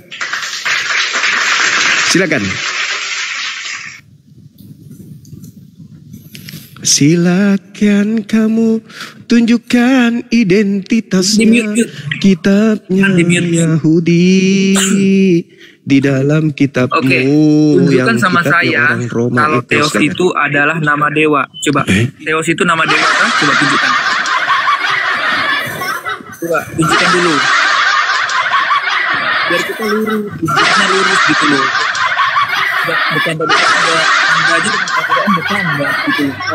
Orang-orang Yunani serius ini tentang agama lo, serius. Orang-orang Yunani, orang-orang Yahudi menyebut nama Tuhan mereka tidak ada menggunakan Theos. Orang-orang Yunani menyebut sembahan mereka dengan sebutan Theos. Kamu minta saya tunjukkan samamu, kau tunjukkan original teks kitabmu. Apa yang tertulis di sana? Ayo, tunjukkan original teks kitabmu, silakan. Ini perkara penyebutan gelar ya teman-teman. Saya kasih tahu. Ini bukan masalah gelar, ini berbicara mengenai nama Tuhan. Kau jangan sesuai dengan seleramu. Ini berbicara mengenai nama Tuhan. Sebentar. Elohim itu. Boleh nggak kita pakai timer? Kalau memang pinter, kita ngapain pakai timer? Supaya kamu tahu bahwa kau itu penyembah dewa, bukan penyembah dewa Tuhannya Yahudi. Supaya kau sadar mulai hari ini, kau itu bukan menyembah Tuhannya Yahudi. Kau itu penyembah dewa-dewa, cuman mengambil terjemahan kitabnya Yahudi untuk nempel di kitabmu agar supaya dunia tahu, oh ternyata mereka menyembah Tuhan Yahudi juga rupanya. Aduh. Kau selesaikan dulu itu yang sembahanmu keluar dari tanah itu dulu. Terlalu berat materinya. Kau tidak akan pernah sanggup menghadapi kami umat Islam membahas tentang itu. Oke? Terlalu jauh. Jangan terlalu jauh kau bermimpi. Kau jelaskan dulu ketika kamu datang kemudian bercerita tentang nama Tuhan. Maka kamu harus menjelaskan kepada kami. Kenapa Tuhannya Yahudi kau rubah menjadi dewa. Efesus 2 nomor 6. Itu bukti tuh. Theos, dewa, turun ke bumi menjadi rupa manusia. Terlalu lebay. Ini kau selesaikan dulu. Itu. Kenapa Tuhannya Yahudi berubah kemudian menjadi dewa, Theos? Itu aja dulu kamu selesaikan. Kalau kau sanggup menyelesaikan itu, barulah kemudian kita berdialog. Selama kamu tidak menyelesaikan itu, kamu jangan bahas tentang nama Tuhan. Karena kamu mencret tepung nanti. Oke? Kau buktikan kepada kami kenapa kemudian Tuhannya orang Yahudi berubah menjadi dewa di dalam Tuhanmu, di dalam agamamu. Kenapa mesti jadi dewa? Kenapa tidak menjadi Tuhannya Yahudi aja? Bukankah abjad Yunani itu juga menyediakan huruf-huruf dari Yunani, bahasa Latin? Kenapa harus kau rubah nama Tuhannya orang menjadi dewanya Yunani? Kenapa? Sedangkan kalau Anda melihat di dalam kitabnya orang Yahudi, jelas mereka menyebut nama Tuhan mereka, bukan? Dengan sebutan yang jelas. Yotevave. Mereka menyebutnya Adonai. Mereka menyebutnya kemudian Hashem, El Gibor, El Shaddai, El Eroi, dan seterusnya. Tapi ketika kemudian data-data kitabnya Yahudi masuk ke dalam agamamu, kenapa berubah menjadi dewa? Contoh misalnya nih, kita lihat di dalam Kejadian 22 misalnya ya. Kejadian 22 nomor 11. Allah angelos tou korios penakse opo otron pros aton. Terus di situ mengatakan Theos. Kenapa enggak menyebut nama Tuhannya Yahudi dengan sebutan Yod He Vav He? Yod He Vav He. Bukankah ejaan Ibrani, ejaan Yunani itu ada? Bukankah huruf-huruf Yunani itu ada? Mulai dari huruf alfa sampai kepada omega. Kenapa harus berubah menjadi Theos? Ketika Abraham memanggil Tuhannya, taruhlah menggunakan bahasa Yunani kan. Tapi ketika dia menjawab tentang Tuhan, dia sebut kemudian Nai Yod He Vav He. Nai Yod He Vav He dalam bahasa Yunani. Nai Hasem. Nai El Gibor. Kenapa harus berubah menjadi Theos?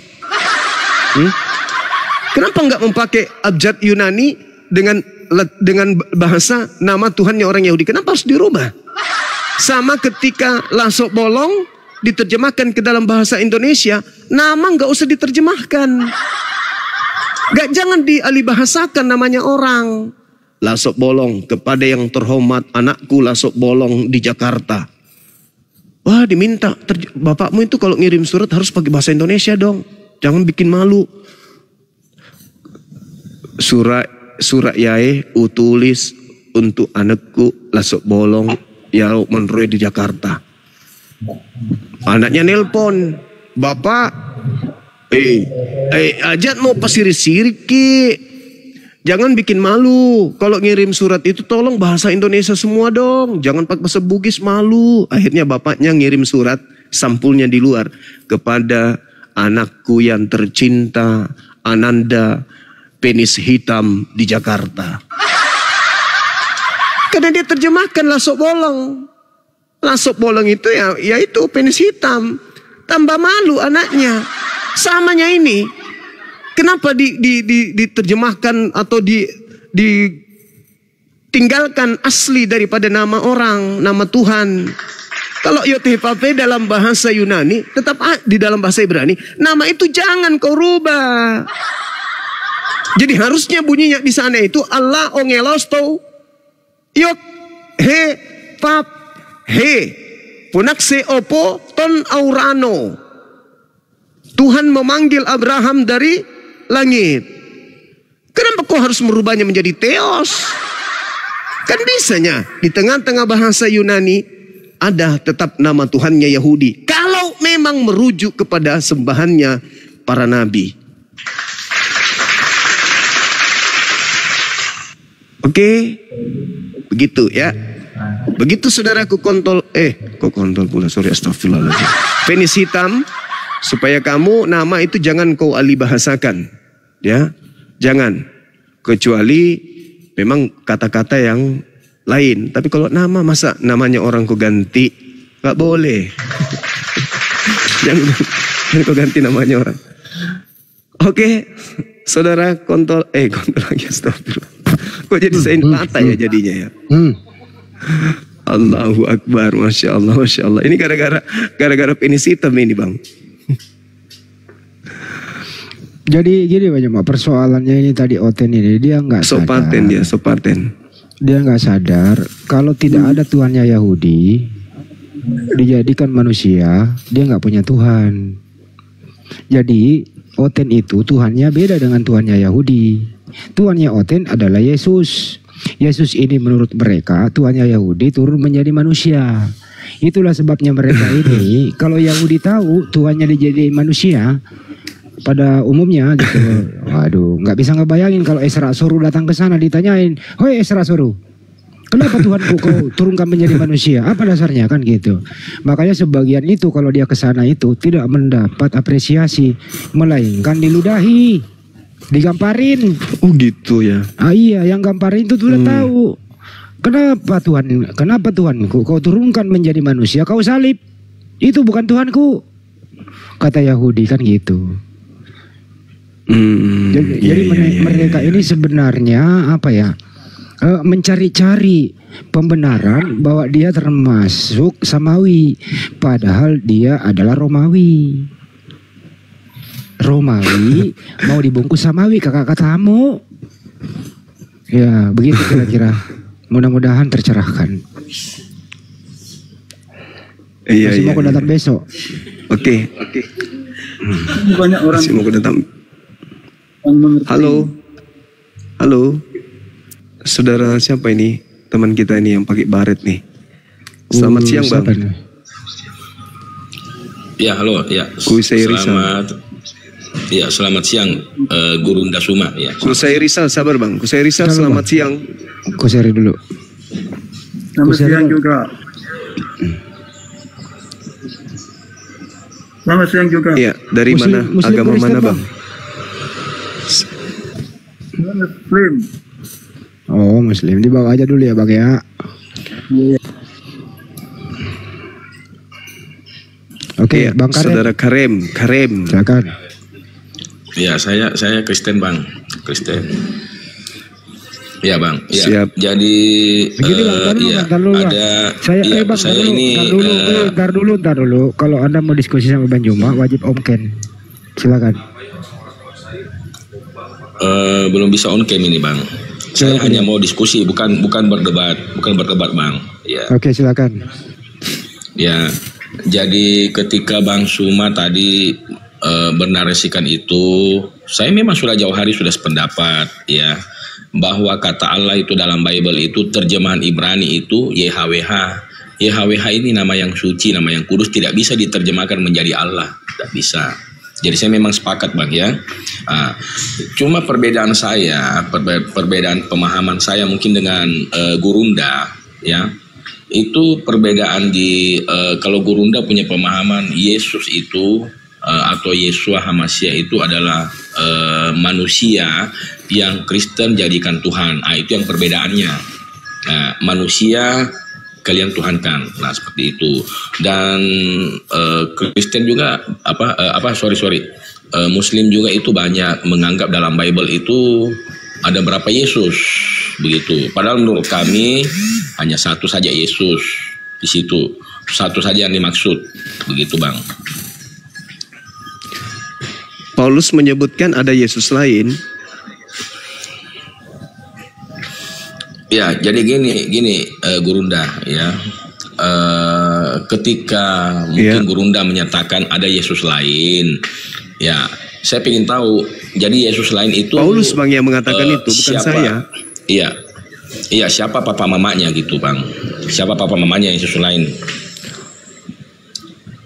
Kalau yang Yesus lain kami itu menurut yang ketahui Bang, yang kami ketahui itu adalah ibu secara biologis yaitu Maria dan ayah yang bukan biologis ya, karena Yesus ini dikandung dari Roh Kudus, bukan dari ayah biologis Yusuf ya, bukan ya.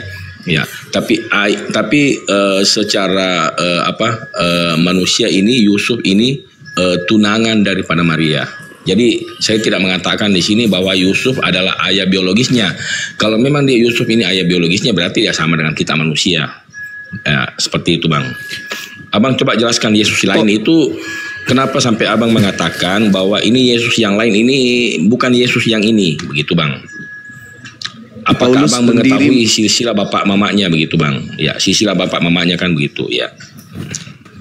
Paulus mengatakan dalam 2 Korintus 11 nomor 4, adanya Yesus lain selain daripada Yesus yang dijelaskan oleh Paulus. Kalau Paulus menjelaskan tentang Yesus yang bukan anak manusia. Galatia 1 nomor 1, nomor 11, nomor 12. Aku Paulus menerima Injil bukan dari manusia, tetapi dari pernyataan Yesus Kristus. Sedangkan yang bersilsilah itu anak manusia. Berarti yang bisa dan yang punya tanggung jawab menjelaskan Yesus lain itu yang bukan manusia itu ya Paulus, bukan saya, Bang. Karena Paulus sendiri mengatakan aku menerima Injil dari bukan manusia, yaitu dari Yesus. Berarti Yesus yang datang kepada Paulus adalah Yesus yang bukan manusia. Sedangkan Yesus yang bersilsilah adalah Yesus manusia. Ya, itu mungkin pemahaman abang lah ya. Tapi pemahaman kami, Yesus yang ditemui Paulus itu adalah Yesus yang sama, Bang. Yesus yang sama, begitu, Bang. Anak manusia dong. Kenapa? Kenapa, Bang? Tapi Paulus mengatakan aku menerima Injil bukan dari manusia. Berarti bukan Yesus anak Maria dong. Ya, berarti dari Tuhan, Bang. Karena berarti Yesus yang bukan berarti Anda sudah akui. Anda sudah akui berarti ada dua Yesus kan? Ada Yesus anak manusia, ada Yesus yang bukan anak manusia. Nah, yang datang kepada Paulus adalah Yesus yang bukan anak manusia. Berarti Anda pengikut Yesus jadi lain. Konteksnya begini. Ya, jadi begini konteksnya, Bang ya. Iya. Yesus itu yang kami imani, ya. Dia adalah Elohim, adalah Sang Firman yang datang ke dalam dunia, ya. Dia datang ke dalam dunia ini menjadi manusia. Dia melepaskan kesetaraannya dengan Elohim, ya. Makanya dia itu disebut juga adalah manusia dan Elohim itu sendiri karena dia adalah Sang Firman. Ya, dia utusan. Ketika teman-teman Muslim mengatakan Yesus itu utusan, ya, iya, kami nggak pernah membantah. Memang dia itu utusan. Tapi utusan itu siapa? Utusan dari Bapa. Firman Elohim sendiri yang turun ke dalam dunia menjadi sama dengan manusia. Kenapa? Karena dia makan, dia minum, dia juga ya, seperti begitu, Bang. Anda menggabungkan dua Yesus, berarti Anda terlalu serakah kalau itu. Yesus yang datang di tengah-tengah Bani Israel itu adalah hamba Tuhan, bukan jelmaan Tuhan. Yang jelmaan Tuhan itu yang ada di Filipi 2, nomor 6, nomor 7, nomor 8. Itu jelmaan Tuhan, jelmaan dewa. Sama seperti Krishna kalau yang itu. Nah, sekarang tolak ukurnya Kristen ini kan Paulus. Kalian bukan orang Yahudi. Yesus datang mengaku di dalam kitabnya sendiri, di dalam pengajarannya sendiri yang ada di kitab Anda sendiri. Aku diutus hanya kepada domba yang sesat dari umat Israel. Dan dia adalah manusia. Yesus itu manusia, mau sampai kapanpun dia manusia. Bahkan Yesus sendiri mengatakan kedatangannya yang kedua kali pun sebagai manusia. Nah, sedangkan yang datang kepada Paulus ini bukan manusia, berarti Yesus yang lain. 2 Korintus 11 nomor 4, Paulus mengecam adanya pemberitaan tentang Yesus lain, tentang Injil lain, tentang roh lain, yang lain daripada yang diajarkan oleh Paulus. Nah, Paulus membuka dirinya sendiri, bukan? Aku menerima Injil bukan dari manusia, tetapi dari Yesus. Berarti Yesus lain yang dia punya. Kalau Yesus yang manusia punya Yahudi. Sedangkan Yesus mengatakan kepada Yahudi, waspadalah kepada Yesus lain. Yang datang kepada penyesat yang datang memakai namaku dan berkata akulah Kristus. Yesus mengatakan adanya penyesat datang memakai namanya. Yang datang kepada Paulus bukan Yesus, tetapi memakai nama Yesus. Mereka akan menyesatkan banyak orang. Banyak orang yang memakai nama Yesus Kristus di luar Yahudi adalah Kristen. Tergenapi. Makanya muncul pertanyaan. Maksud Yesus itu. Oke, sudah Bang? Sudah Bang? Ya, jadi gini. Ya, makanya muncul pertanyaan. Ketika Yesus kemudian ditanya oleh orang-orang Farisi untuk minta tanda, orang Farisi minta tanda dan hanya ada satu tanda yang diberikan oleh Yesus kepada orang Farisi. Apa itu? 3 hari 3 malam dalam perut bumi. Itu tanda. Tanda untuk siapa? Angkatan jahat atau angkatan benar. Yesus berkata di dalam Matius 24 nomor 24, Kristus palsu memiliki tanda yang dahsyat, sekiranya mungkin menyesatkan murid pilihan juga. Kristus palsu memiliki tanda. Angkatan jahat minta tanda. Maka diberilah tanda bangkit pada hari ketiga. Muncul pertanyaan, kebangkitan anak manusia di hari ketiga itu tanda untuk angkatan jahat atau tanda untuk angkatan benar? Silakan. Ya, saya jelaskan dulu ayat yang tadi Bang Gurunda Suma itu bilang bahwa banyak yang datang memakai namaku. Itu berarti bukan banyak orang yang datang memakai nama Yesus, bukan. Tapi banyak yang datang mengajarkan Injil lain dengan memakai nama Yesus. Begitu Bang. Ya. Jadi itu sudah dinubuatkan dalam Galatia 1 ayat 8 atau 9 Bang. Sekalipun malaikat atau manusia yang menyampaikan Injil yang berbeda, itu menurut Bible dikatakan terkutuklah dia, sekalipun dia malaikat Bang. Begitu Bang. Kenapa? Karena dia memakai nama Yesus, dia menjual nama Yesus. Ayat inilah yang menyampaikan seperti begitu Bang. Iya. Jadi Bang ya, kenapa iman Kristen itu mengatakan Yesus adalah Tuhan dan Yesus itu adalah manusia? Kenapa? Karena dia kemanusiaannya itu dia merasakan lapar. Dia lahir dari seorang wanita, ya. Dan masih banyak lagi dia buang air besar, ya, merasakan sakit. Sisi ketuhanannya ya, dia itu sanggup mengampuni dosa, ya. Ini yang pertama. Yang kedua, dia itu sanggup membangkitkan orang mati, menyembuhkan orang buta yang lumpuh berjalan, dan dia sanggup meneduhkan badai, Bang ya. Jadi itulah sisi ketuhanannya. Jadi kenapa dikatakan 100% manusia, 100% Elohim? Di situ anunya Bang. Saya tidak menyebut Allah Bang ya, karena saya paham kata Allah dengan Elohim. Jadi kata Allah saya memakai Elohim karena saya lebih paham mungkin dari Kristen lainnya Bang ya. Saya tidak menunjukkan bahwa saya lebih hebat atau lebih apa, tapi saya hanya lebih paham. Begitu Bang. Oke, Anda menganggap Yesus itu Tuhan. Inilah yang saya katakan, Anda mohon maaf nih, Anda terlalu serakah mengambil dua Yesus. Yesus yang Tuhan itu adalah Yesus yang keluar dari kubur, yang Anda tuhankan. Kalau Yesus yang bermukjizat, bernubuat, kemudian Yesus yang mengajarkan, kemudian di tengah-tengah Bani Israel pengajaran bagaimana kemudian Yesusnya membangkitkan orang mati dan seterusnya, itu bukan sisi keilahian. Anda baca Kisah Para Rasul 2 nomor 22. Yesus ini, orang Israel harus tahu bahwa Yesus ini yang kumaksud adalah Yesus dari Nazaret, manusia yang ditentukan, manusia. Disebut di situ manusia, bukan Tuhan. Manusia yang ditentukan oleh Tuhan untuk melakukan tanda-tanda mukjizat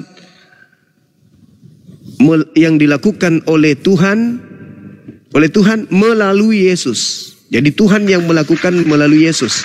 Bukan ketuhanan Yesus yang melakukan, tapi manusia yang ditentukan oleh Tuhan untuk Tuhan lakukan mukjizat di tengah-tengah kaum Israel melalui Yesus. Dan Yesus saksikan itu juga. Yohanes 5 nomor 36. Ada kesaksianku yang lebih penting dari kesaksian seorang Yohanes, apalagi seorang Karem, bahwa seluruh pekerjaan yang aku lakukan, pekerjaan itulah yang bersaksi tentang aku, bahwa Bapaklah yang telah mengutus aku. Berarti Yesus mempersaksikan semua mukjizat yang dilakukan itu adalah untuk mempersaksikan kalau dirinya ini adalah utusan Tuhan.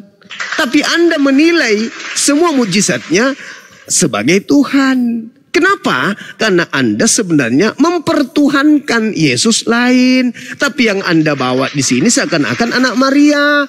Anak Maria itu cuma rasul, hanya nabi biasa yang datang di tengah-tengah Bani Israel. Sedangkan yang Anda usung hari ini itu adalah Kristus palsu yang adalah Tuhan saudara. Harus Anda bedakan itu. Makanya kenapa Yesus mengatakan angkatan jahat ini minta suatu tanda. Karena nanti angkatan jahat ini melantik orang yang keluar dari kubur ini menjadi Tuhan. Itulah saudara. Orang-orang Yahudi yang bergumul dengan Yesus, bersama dengan Yesus, hidup mati bersama Yesus, tidak menganggapnya Tuhan. Kristen menganggapnya Tuhan. Kenapa? Karena Kristen muaranya bukan ke situ. Muaranya Kristen adalah Paulus. Bukan Yesus muaranya Kristen ini. Begitu saudara. Jadi kalau Anda mengatakan bahwasanya banyak orang yang memakai nama, betul. Kalian kan bukan siapa-siapa. Kalian ini yang membawa nama Yesus kemana-mana, bukan? Kalian mengatakan Yesus itu Kristus. Yesus ini bla bla bla bla. Kalian memakai nama Yesus untuk menyesatkan banyak orang. Tidak ada selain Kristen. Hanya dari Kristen itu. Silakan. Ya, kami memakai nama Kristus itu untuk penginjilan, bukan untuk menyesatkan. Karena begini Bang ya, ketika Abang, ya sabar dulu Gurunda ya. Ketika Gurunda tadi mengatakan bahwa Yesus datang itu sebagai manusia, kami iakan. Tapi dia itu membawa entitas daripada Elohim. Itu Gurunda jangan salah. Ya, kenapa? Bahkan di kemudian hari itu dia akan menyampaikan bahwa dia akan datang lagi, ya. Dan dia mengatakan juga, aku pergi menyediakan tempat buat yang percaya kepadanya. Saya tidak mengatakan menyediakan tempat buat Kristen, tidak, tapi tempat yang percaya kepadanya. Biar Kristen sekalipun kalau tidak percaya kepadanya, Kristen abal-abal ini ya, tidak akan masuk juga dalam rencana Bapa di surga, ya. Kalau dia memang bukan Elohim, ya, tidak mungkin dia hanya manusia biasa aja berani mengatakan aku bukan dari dunia ini, aku dari atas, kamu dari bawah. Mungkin Gurunda sudah pernah membaca ayat ini seperti gitu Bang. Jadi dia bukan hanya, memang dia ada ketika Gurunda, saya ulang ya, ketika Gurunda ketika Gurunda mengatakan Yesus datang sebagai manusia, amin. Ya, tapi dia membawa entitas daripada Elohim sendiri. Dia tidak menggunakan kekuasaannya waktu di bumi, Bang. Ketika dia dianiaya, dia dipukul, dia dicambuk, dia disiksa, dia ditikam, dia tidak menggunakan entitas Elohimnya. Ya, karena dia itu adalah Sang Firman. Kalau dia mau, Bang, bisa. Tapi tidak terjadi nubuatan, karena nubuatan itu harus terjadi bahwa anak manusia harus mati, ya, dan harus bangkit. Ya, itu begitu Bang. 1 Korintus 15:48, makhluk-makhluk surga sama seperti Yesus. Surga itu di atas, berasal dari atas, itu makhluk juga banyak dari atas. Itu dalil. Jadi sekali lagi saya katakan, kenapa Anda memaksakan Yesus itu Tuhan, sementara Yesus itu hanya manusia? Hidup kekal itu adalah mereka mengenal aku sebagai utusan. Kan gitu. Sekarang pertanyaan saya Bang. Pertanyaan saya supaya kita mengerucutkan materi ya. Yesus memberikan kemudian... Sebentar Bang, saya lanjutkan dulu sebelum Gurunda bertanya ya.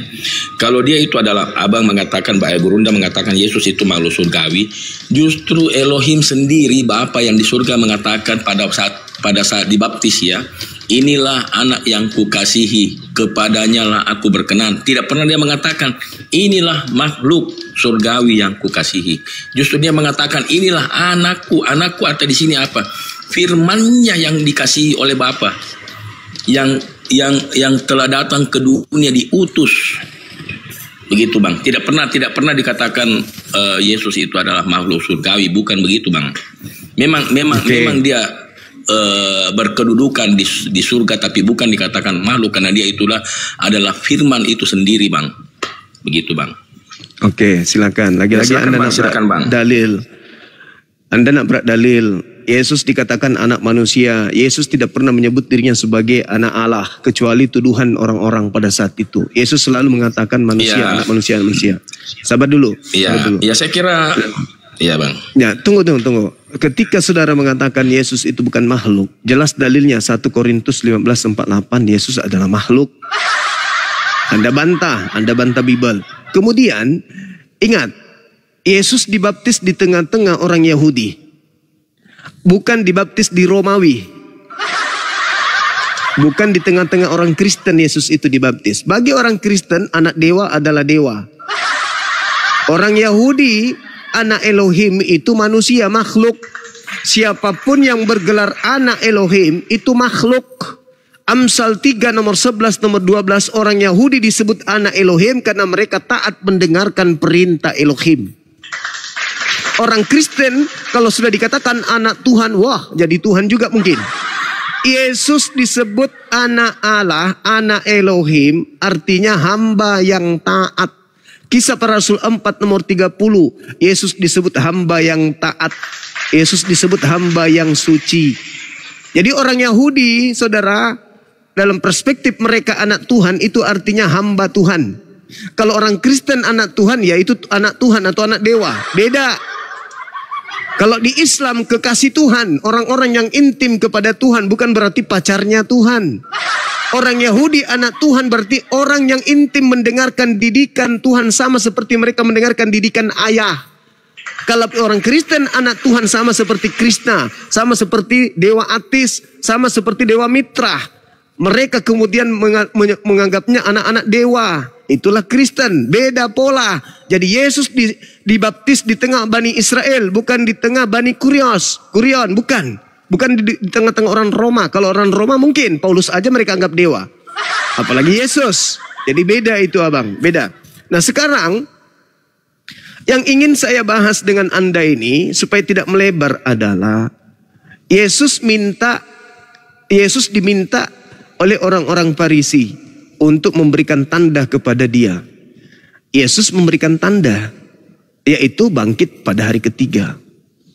Menurut Yesus, angkatan jahat ini harus menerima tanda. Itu pelajaran bagi orang yang muncul belakangan kayak saya nih. Oh, Yesus memberikan tanda kepada angkatan jahat, yaitu keluar pada hari ketiga dari dari perut bumi. Pertanyaan saya, kenapa saudara Karem mengikat diri saudara kepada angkatan jahat? Kenapa Anda mengikatkan diri Anda, memasukkan golongan Anda ke dalam golongan angkatan jahat? Kenapa Anda mau? Padahal angkatan jahat itu kelak diusir oleh Yesus. Itu pertanyaan saya. Bagaimana Gurunda mengatakan bahwa Yesus itu angkatan jahat? Saya tidak mengatakan Yesus angkatan jahat. Yesus memberikan tanda kepada angkatan jahat. Apa tanda untuk angkatan jahat? Bangkit pada hari ketiga dari alam kubur. Matius 12 nomor 38 sampai nomor 40. Angkatan jahat ini minta satu tanda, dan tidak akan diberikan satu tanda apapun selain tanda Yunus. Sebab Yunus 3 hari 3 malam dalam perut ikan. Demikian juga anak manusia berada dalam perut bumi 3 hari 3 malam. Itu tanda untuk angkatan jahat. Siapa yang percaya kepada tanda itu adalah angkatan jahat. Silakan. Ya. Jadi Gurunda gini, yang dimaksud itu angkatan jahat itu adalah angkatan atau orang-orang itu yang tidak percaya bahwa Yesus itu adalah firman itu sendiri atau Elohim itu sendiri. Ya, makanya itu tanda kalau hanya manusia biasa atau nabi-nabi biasa tidak mungkin bangkit, Bang. Tidak mungkin bangkit. Sedangkan Yesus ini adalah Elohim sendiri. Dia membuktikan bahwa dia bisa mengalahkan maut. Jadi Tuhannya Kristen itu bangkit. Kalau tidak bangkit, Bang, sia-sia kami beriman kepada orang yang di dalam kubur, Bang. Justru itulah yang saya sampaikan. Kenapa Anda mau masuk ke dalam golongan angkatan jahat? Angkatan jahat itu menerima kebangkitan pada hari ketiga. Itu tanda untuk angkatan jahat. Justru Anda membeberkan, oh iya memang kami ini angkatan jahat. Tuhan kami memang bangkit hari ketiga. Lah itu tanda untuk angkatan jahat. Kok malah diterima? Gimana sih abang ini? Ya, jadi sabar Gurunda. Tuhannya orang jadi, Yahudi tidak keluar dari kubur, Bang. Tuhannya orang Yahudi. Ya, sabar, Tuhannya sabar. Abraham, Tuhannya Ishak, Yakub tidak keluar dari kubur. Iya, sabar Gurunda. Ya, jadi memang Kristen itu sebelum pengikut Kristen itu, ya, kenapa dikatakan angkatan jahat? Karena terus terang saya juga berasal dari yang tidak mengenal, ya. Setelah kami menyaksikan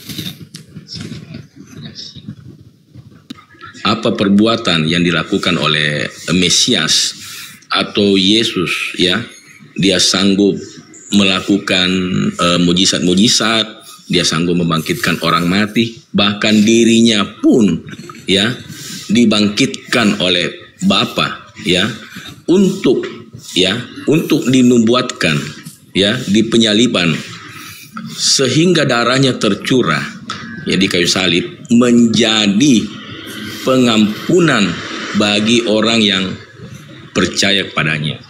Begitu Bang. Karena sesungguhnya kami ini angkatan jahat, tapi setelah kami mengikuti Yesus, kami sudah dipulihkan, kami sudah dibenarkan.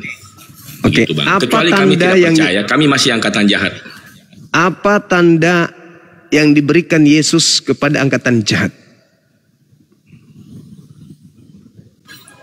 Ya, itu Yesus telah memperlihatkan, ya, telah menunjukkan bahwa kuasa-kuasanya, bahkan sampai hari ini Bang, ketika kami mengusir setan, sabar Gurunda, ya, sabar Gurunda, ya, ketika kami mengusir setan, ya, yang orang kesurupan di dalam nama Yesus, ya, keluar dia Bang, bahkan setan yang paling kuat sekalipun, kami dengan doa puasa, peperangan rohani, doa puasa, ya, di dalam, bukan hanya dalam nama Yesus Bang, kami doa puasa Bang, ya, doa puasa 2 hari sampai 3 hari baru kita mengusir yang setan-setan yang kuat Bang, ya, di dalam nama Tuhan Yesus keluar Bang. Itu satu tanda Bang, bahwa yang kami sembah Yesus, itu bukan dewa Yesus atau memberikan bukan manusia. tanda. Yesus memberikan tanda kepada angkatan jahat. Tanda apa yang Yesus berikan?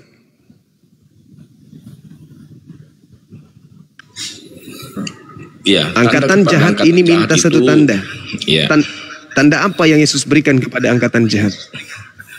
Supaya ya, kami tahu gini Gurunda, ya. Anda angkatan jahat atau bukan angkatan jahat. Menurut Yesus, orang-orang yang dikategorikan penerima tanda itu apa? Supaya kami bisa tahu ini angkatan jahat, ini angkatan benar. Menurut Yesus apa tanda untuk angkatan jahat? Ya, jadi gini Gurunda, ya. Mohon maaf ribu-ribu maaf ya Gurunda, ya. Orang yang tidak percaya kepada Yesus itu, ya, termasuk Gurunda, ya, dan para muslim lainnya itu mohon maaf ya Gurunda, itu yang dimaksud angkatan jahat. Makanya Elohim itu menunjukkan kuasa-kuasanya Bang. Dalilnya, saya butuh dalil. Jangan ngarang bebas, ini bukan gereja saudaraku. Yesus mengatakan angkatan jahat ini tidak akan diberikan tanda selain tanda Yunus. Angkatan jahat diberi tanda Yunus sebab Yunus 3 hari 3 malam dalam perut ikan, demikian juga anak manusia berada dalam perut bumi 3 hari 3 malam. Ya, tanda ini siapa yang terima? Anda atau saya? Kita bahas. Anda yang terima atau saya? Angkatan jahat. Anda atau saya? Termasuk saya sudah menerima angkatan Bang. jahat ini minta satu dari tanda. Angkatan jahat Bang. Tunggu. Dengarkan dalilnya Bangku. Sabar. Saya juga angkatan jahat dulu, ini diberikan satu tanda. Ya, sekarang Anda percaya nggak kebangkitan hari ketiga? Percaya nggak? Anda percaya nggak kebangkitan hari ketiga? Ya, percaya karena kami beriman. Anda percaya nggak? Melihat, tapi kami percaya. Itu Bang. Tanda untuk siapa? Itu Bang. Tanda untuk siapa menurut Yesus? Ya, itu tanda untuk siapa menurut Yesus? Ya, difokuskan kepada orang-orang yang belum percaya Bang. Pada waktu itu, artinya gini Bang, ya. Artinya gini Gurunda, ya. Artinya gini. Anak Gurunda. Manusia berada dalam perut bumi. Dalilnya Bang. Ya, oke. Dalil. Ya, anak manusia berada dalam perut bumi. Anak manusia berada dalam perut bumi 3 hari 3 malam. Itu tanda untuk siapa? Angkatan benar atau angkatan jahat? Menurut Yesus, bukan menurut ente. Silakan.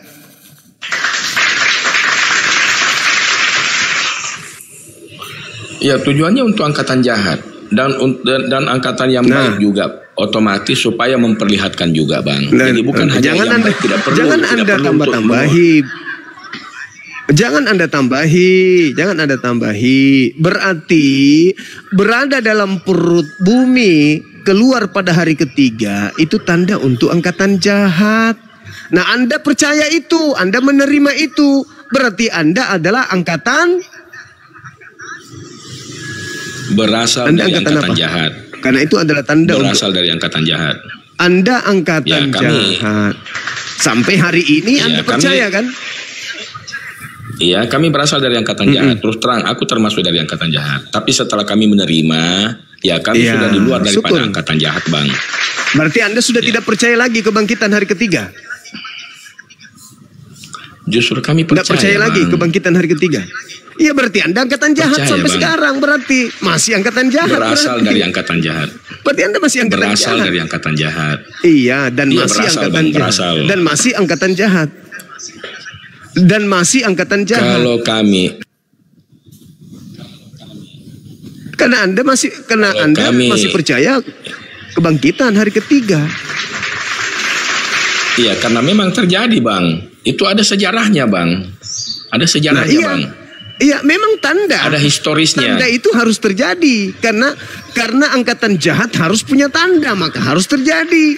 Permasalahannya sekarang, kata Yesus, angkatan jahat diberi tanda. Siapa yang menerima tanda itu, itulah angkatan jahat itu. Anda masih menerima kan kebangkitan hari ketiga, berarti Anda masih angkatan jahat. Sederhana kok itu. Sederhana. Ya, karena kami, siapa yang menerima? Kami percaya, Bang. Siapa yang kami menerima, beriman. Berarti dia angkatan jahat. Ya berarti Anda angkatan jahat. Jadi meskipun kami, Bang, kami tidak melihat, ya, tapi kami percaya, ya, itulah iman kami, Bang. Berarti Anda angkatan jahat. Ya nggak apa-apa. Nggak apa-apa, berarti Anda angkatan jahat, nggak masalah. Ya, karena memang Yesus mengatakan. Itu menurut Gurunda. Menurut Gurunda saya tidak bisa memaksakan apa sih konsekuensi menurut Gurunda. Itu menurut Yesus. Itu menurut Yesus. Itu menurut Yesus. Anda aja yang membantah. Anda yang membantah. Yesus yang mengatakan angkatan jahat ini minta satu tanda. Angkatan jahat minta satu tanda. Apa tanda yang diberikan kepada angkatan jahat? Anak manusia akan berada dalam perut bumi selama 3 hari 3 malam. Siapa yang percaya itu? Kristen. Berarti Kristen ini menerima tanda angkatan jahat. Selesai kan? Gak perlu lagi Anda tambah-tambahi. Saya luruskan sedikit, Bang, ya. Itu tanda diperlihatkan kepada angkatan jahat, ya. Tapi ketika angkatan jahat sudah percaya, Bang, sudah percaya bahwa yang datang ini adalah Mesias, apakah dia masih angkatan jahat lagi? Dia sudah percaya ini, sudah beriman, Bang. Apakah dia masih angkatan jahat? Dia menerima kebangkitan. Tadi dia belum percaya. Angkatan jahat. Sabar, Gurunda. Angkatan jahat itu. Tadi, sabar dulu, Gurunda. Kalau Anda sudah menerima kebangkitan, berarti Anda sudah percaya. Sabar, Gurunda. Ya, saya bernarasi. Bagaimana mungkin Anda mau mengikuti? Bang, gini, Bang. Sabar, Bang. Saya, Bang, misalkan saya belum menerima Yesus, Bang, ya. Saya masih dikatakan angkatan jahat. Betul enggak, Gurunda? Kita pelan-pelan dulu ini, Bang. Kita pelan-pelan dulu, Bang, ya. Sebelum saya mengenal Yesus, saya angkatan jahat atau angkatan baik? Ya, coba Gurunda jawab dulu. Sebelum mengenal Yesus. Saya jawab. Iya, saya angkatan apa ini? Yesus angkatan datang apa? ke tengah jahat. Saya dengar. Bang. Anda tidak termasuk. Anda tidak termasuk. Karena Yesus itu hanya untuk Bani Israel. Bani Israel itu ada 2 kelompok ketika Yesus datang. Kelompok pertama yang menerimanya, yang percaya kepadanya, yaitu Yesus adalah Nabi Rasul. Yang tidak percaya, yang menolaknya, yang berusaha membunuhnya. Nah, Anda posisinya di mana? Anda posisi di angkatan jahat, yaitu menerima Yesus dari orang-orang yang menolak Yesus. Paulus tidak pernah menerima Yesus. Paulus hanya menerima pengajaran dari makhluk yang mengaku Yesus. Sekali lagi saya katakan, Bang. Ya, ketika Yesus datang, dia hanya untuk Bani Israel. Yesus datang itu di atas muka bumi, khusus untuk Bani Israel. Ketika dia datang kepada kaumnya Bani Israel, pengikutnya Bani Israel terbagi 2 kelompok. Yang pertama yang percaya dirinya. Yang percaya dirinya ini tidak percaya kepada kebangkitan. Tidak percaya kepada penyaliban. Tidak percaya kepada Tuhan nuzul menjadi manusia. Tidak percaya kemudian kalau Yesus itu adalah Tuhan. Itu adalah kelompok yang percaya. Kelompok yang benar. Kelompok jahat mulai dari awalnya sudah menolak Yesus. Lalu kemudian berusaha membunuh Yesus. Lalu kemudian mengajarkan kepada orang di luar Yahudi bahwa Yesus itu adalah Tuhan. Anda posisinya di mana? Apakah Anda menerima dari angkatan benar, yaitu tidak percaya kebangkitan? Atau Anda menerima Yesus keluar dari kubur pada hari ketiga dari angkatan jahat? Hanya angkatan jahat yang menerima kebangkitan. Anda menerima kebangkitan berarti Anda berasal dari menerima ajaran dari angkatan jahat. Kalau Anda menerima ajaran dari angkatan benar, sabar. Kalau Anda menerima ajaran Yesus dari angkatan yang benar, Anda tidak mungkin nyamar jadi serigala, jadi domba. Karena Anda bukan Yahudi. Justru karena Anda ini mengaku percaya, disebabkan karena Anda menerima dari angkatan jahat. Yesus tidak pernah minta muridnya ke bangsa lain.